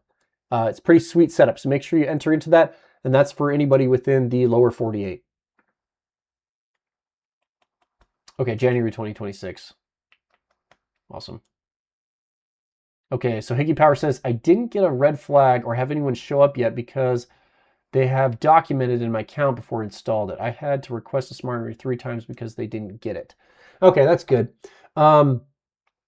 Yeah, I had to fight for that smart switch forever, or smart meter forever, and then they didn't know, obviously they didn't know. This was very early adoption. I was probably one of the first people to ever test one of these units. I'm hoping that the communication has gotten better. I think like the 7th time I called back, I got somebody that knew about it because he had watched a YouTube video and he was like, hey, I know Rocky Mountain Power is not teaching about this, but I've learned myself because I want to do it. And then he helped me through some of this stuff. So that was really helpful. Bruce Bugby saying, I have it connected through a generator input box with an interlock. Oh, sweet. Yeah, an interlock just completely offsetting your entire usage. That's awesome. Answer, in UK, they now tax feed in. I'm totally off grid, 38 years. A friend has mains and a battery, and it just charges. And when cheap, the high loads on mains, no grid tie cost, but he bought a second battery. Yeah, I've seen that too. So basically, it's best to, like, kind of what I'm doing is instead of backfeeding to try to get power offset, get a battery system, either an all-in-one inverter and battery storage or a large power station, run it through a transfer switch or even an interlock, and just offset those loads that way. So that's one that I've done it, and I've been doing it for years. I mean, they can't see anything that's happening there because it's all you're taking your loads of your house and you're running it on an alternate power system, so the grid never sees what's happening there. Let's see. Running the AC200L because of the limit on DC in on Apex is better to charge the Apex off DC out of the AC200L to Apex solar input. Oh, that's a little bit. I didn't get the full. I didn't grasp that full thing. So running AC200L because of the limit on DC. Yeah, the Apex doesn't have unless you're running the DC hub, right? Yeah, I wonder how you're getting. Are you just charging it 12 volt out with 100 watts? That's not a super fast charging speed. But awesome. Okay, so I think I'm kind of getting to the end of this here. If anybody has any other final questions that they want to ask, I'd probably say maybe 5 more minutes, 10 more minutes, depending on what's going on here. But yeah, we've been, it's been a good stream so far. First off, I just want to tell you guys, it's super awesome to actually get to interact with you. I know it's not like in person, like it'd be really cool if there was like a way to do video conferencing and we could have some like two-way audio with like a huge crowd. That'd be super sweet. But that's something that YouTube doesn't support. But at least with these live streams, I get this interaction where I'm talking and I get to see your guys' comments and questions and feedback. So it's awesome that way. But Brian, yeah, great talking with you. Thanks. I hope you have a great night too. But any other really cool things that you guys like you would like to see with videos? Post a comment in the chat like, hey, I want to see this video. I haven't seen this video.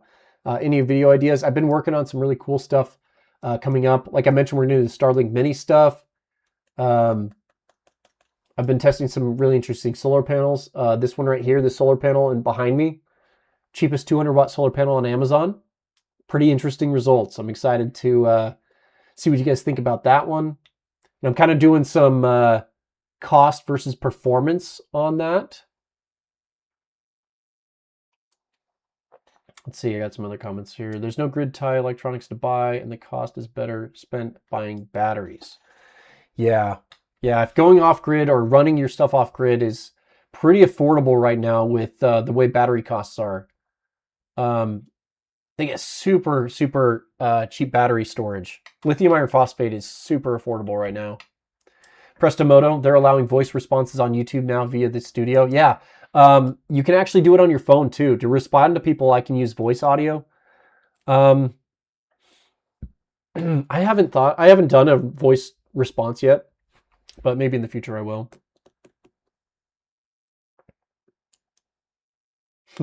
MFG saying, well, that went longer than I expected. Sorry I was late. Never do live, but I had to stop and congratulate the 100,000K. Yeah, or the 100K. Yeah. Yep, we'll see you around. Thank you for jumping in. How are the chickens? The chickens are doing great. I haven't put out an update video since we've had the chickens. I've put out 2 videos, but we have 8 chickens right now. Yes, we did get some more chickens recently. A year ago or a year and a half ago, we got more chickens. And we've loved our backyard chickens. If you guys ever want to see the our backyard coop, if you go to home, it's one of my most popular videos. Under popular videos, oh, here we go. 1.3 million views off a chicken coop. It's the biggest video that I've had ever. But yeah, it's a super awesome coops and run setup, and we've loved it. And it's been going great. I think it's coming on 4 years ago. But it was built during the COVID times.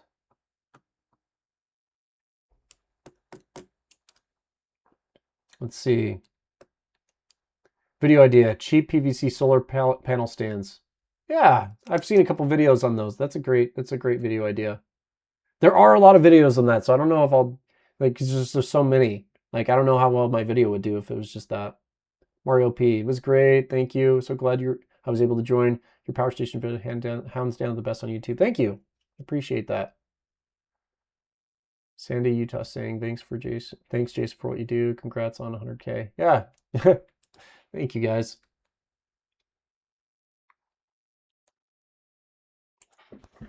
The random drawing will take place on or around February 29th. Yes. I don't know when I'm going to do it exactly, but I'm going to close the responses tomorrow morning. I want the giveaway to only be available to people that actually join the live stream. I just want to keep the odds best to people that were watching the live stream. So, you know, that's all I can do is like my most dedicated fans are the people that join the live stream and stick around. I mean, you guys are awesome. The fact that you guys stick around and just listen to me blabber on about this stuff. I will say it's kind of a bummer that somebody like me that has all this crazy interest in battery, solar, and the power stations and things like that, I don't get a huge chance to talk about this stuff with people around me, like in my life, right? All this stuff goes over the head of my friends and family and neighbors, most of them. So when I find somebody that likes to talk about it or that can understand it, it's kind of fun. And so that's why I really like these live streams, because I can talk to you guys that are familiar with the stuff I talk about all the time and I deal with all the time. So, it's kind of funny you start talking to somebody that doesn't know about this stuff and you can tell it goes right over their head and you're like, yeah, you're probably not enjoying the conversation as much as I am.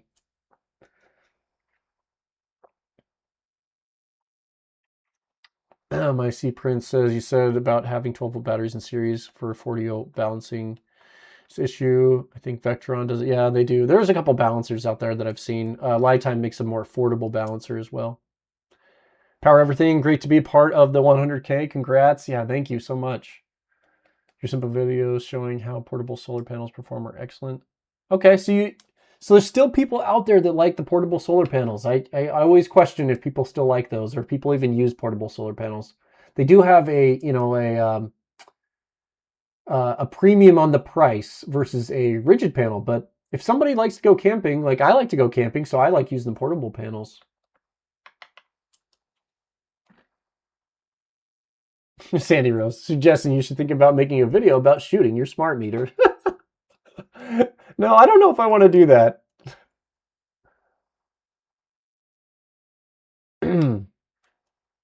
Let's see. Ron Middleton, thanks so much for all your time making such helpful videos. I enjoy them. Oh, thank you. It's good to hear that. How many solar panels to run my time machine? Oh, please. Can I get a time machine and go back and buy Bitcoin when it was super cheap? I bet everyone wants to do that nowadays. Or even with gold, go back and buy gold and silver and then sell it, and how it peaked like a month ago, a couple weeks ago.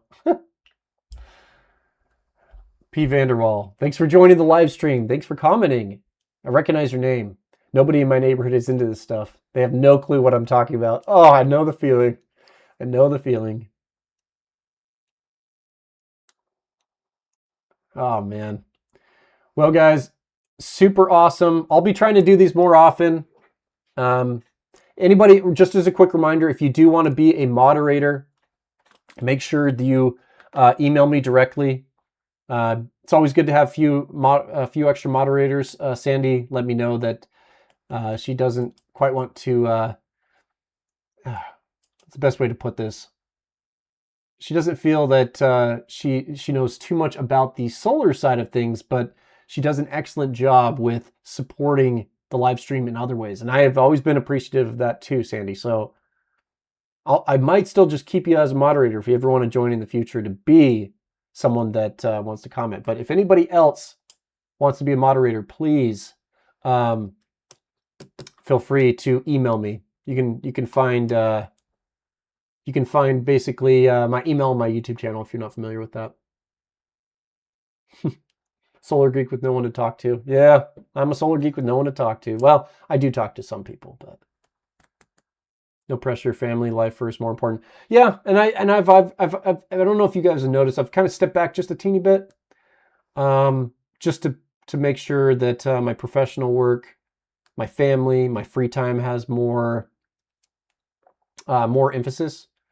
I don't want to get burned out. So if you guys see a video or a week when I don't do a video, then that's what's going on. Is I just like, didn't want to get a video done this week or it didn't work out. But hey, if a video doesn't happen, it doesn't happen. Cool. Wow, I'm just sitting here in this corner.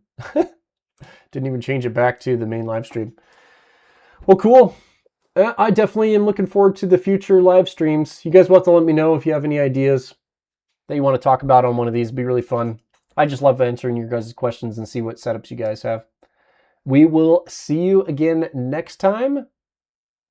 And until then, see you later.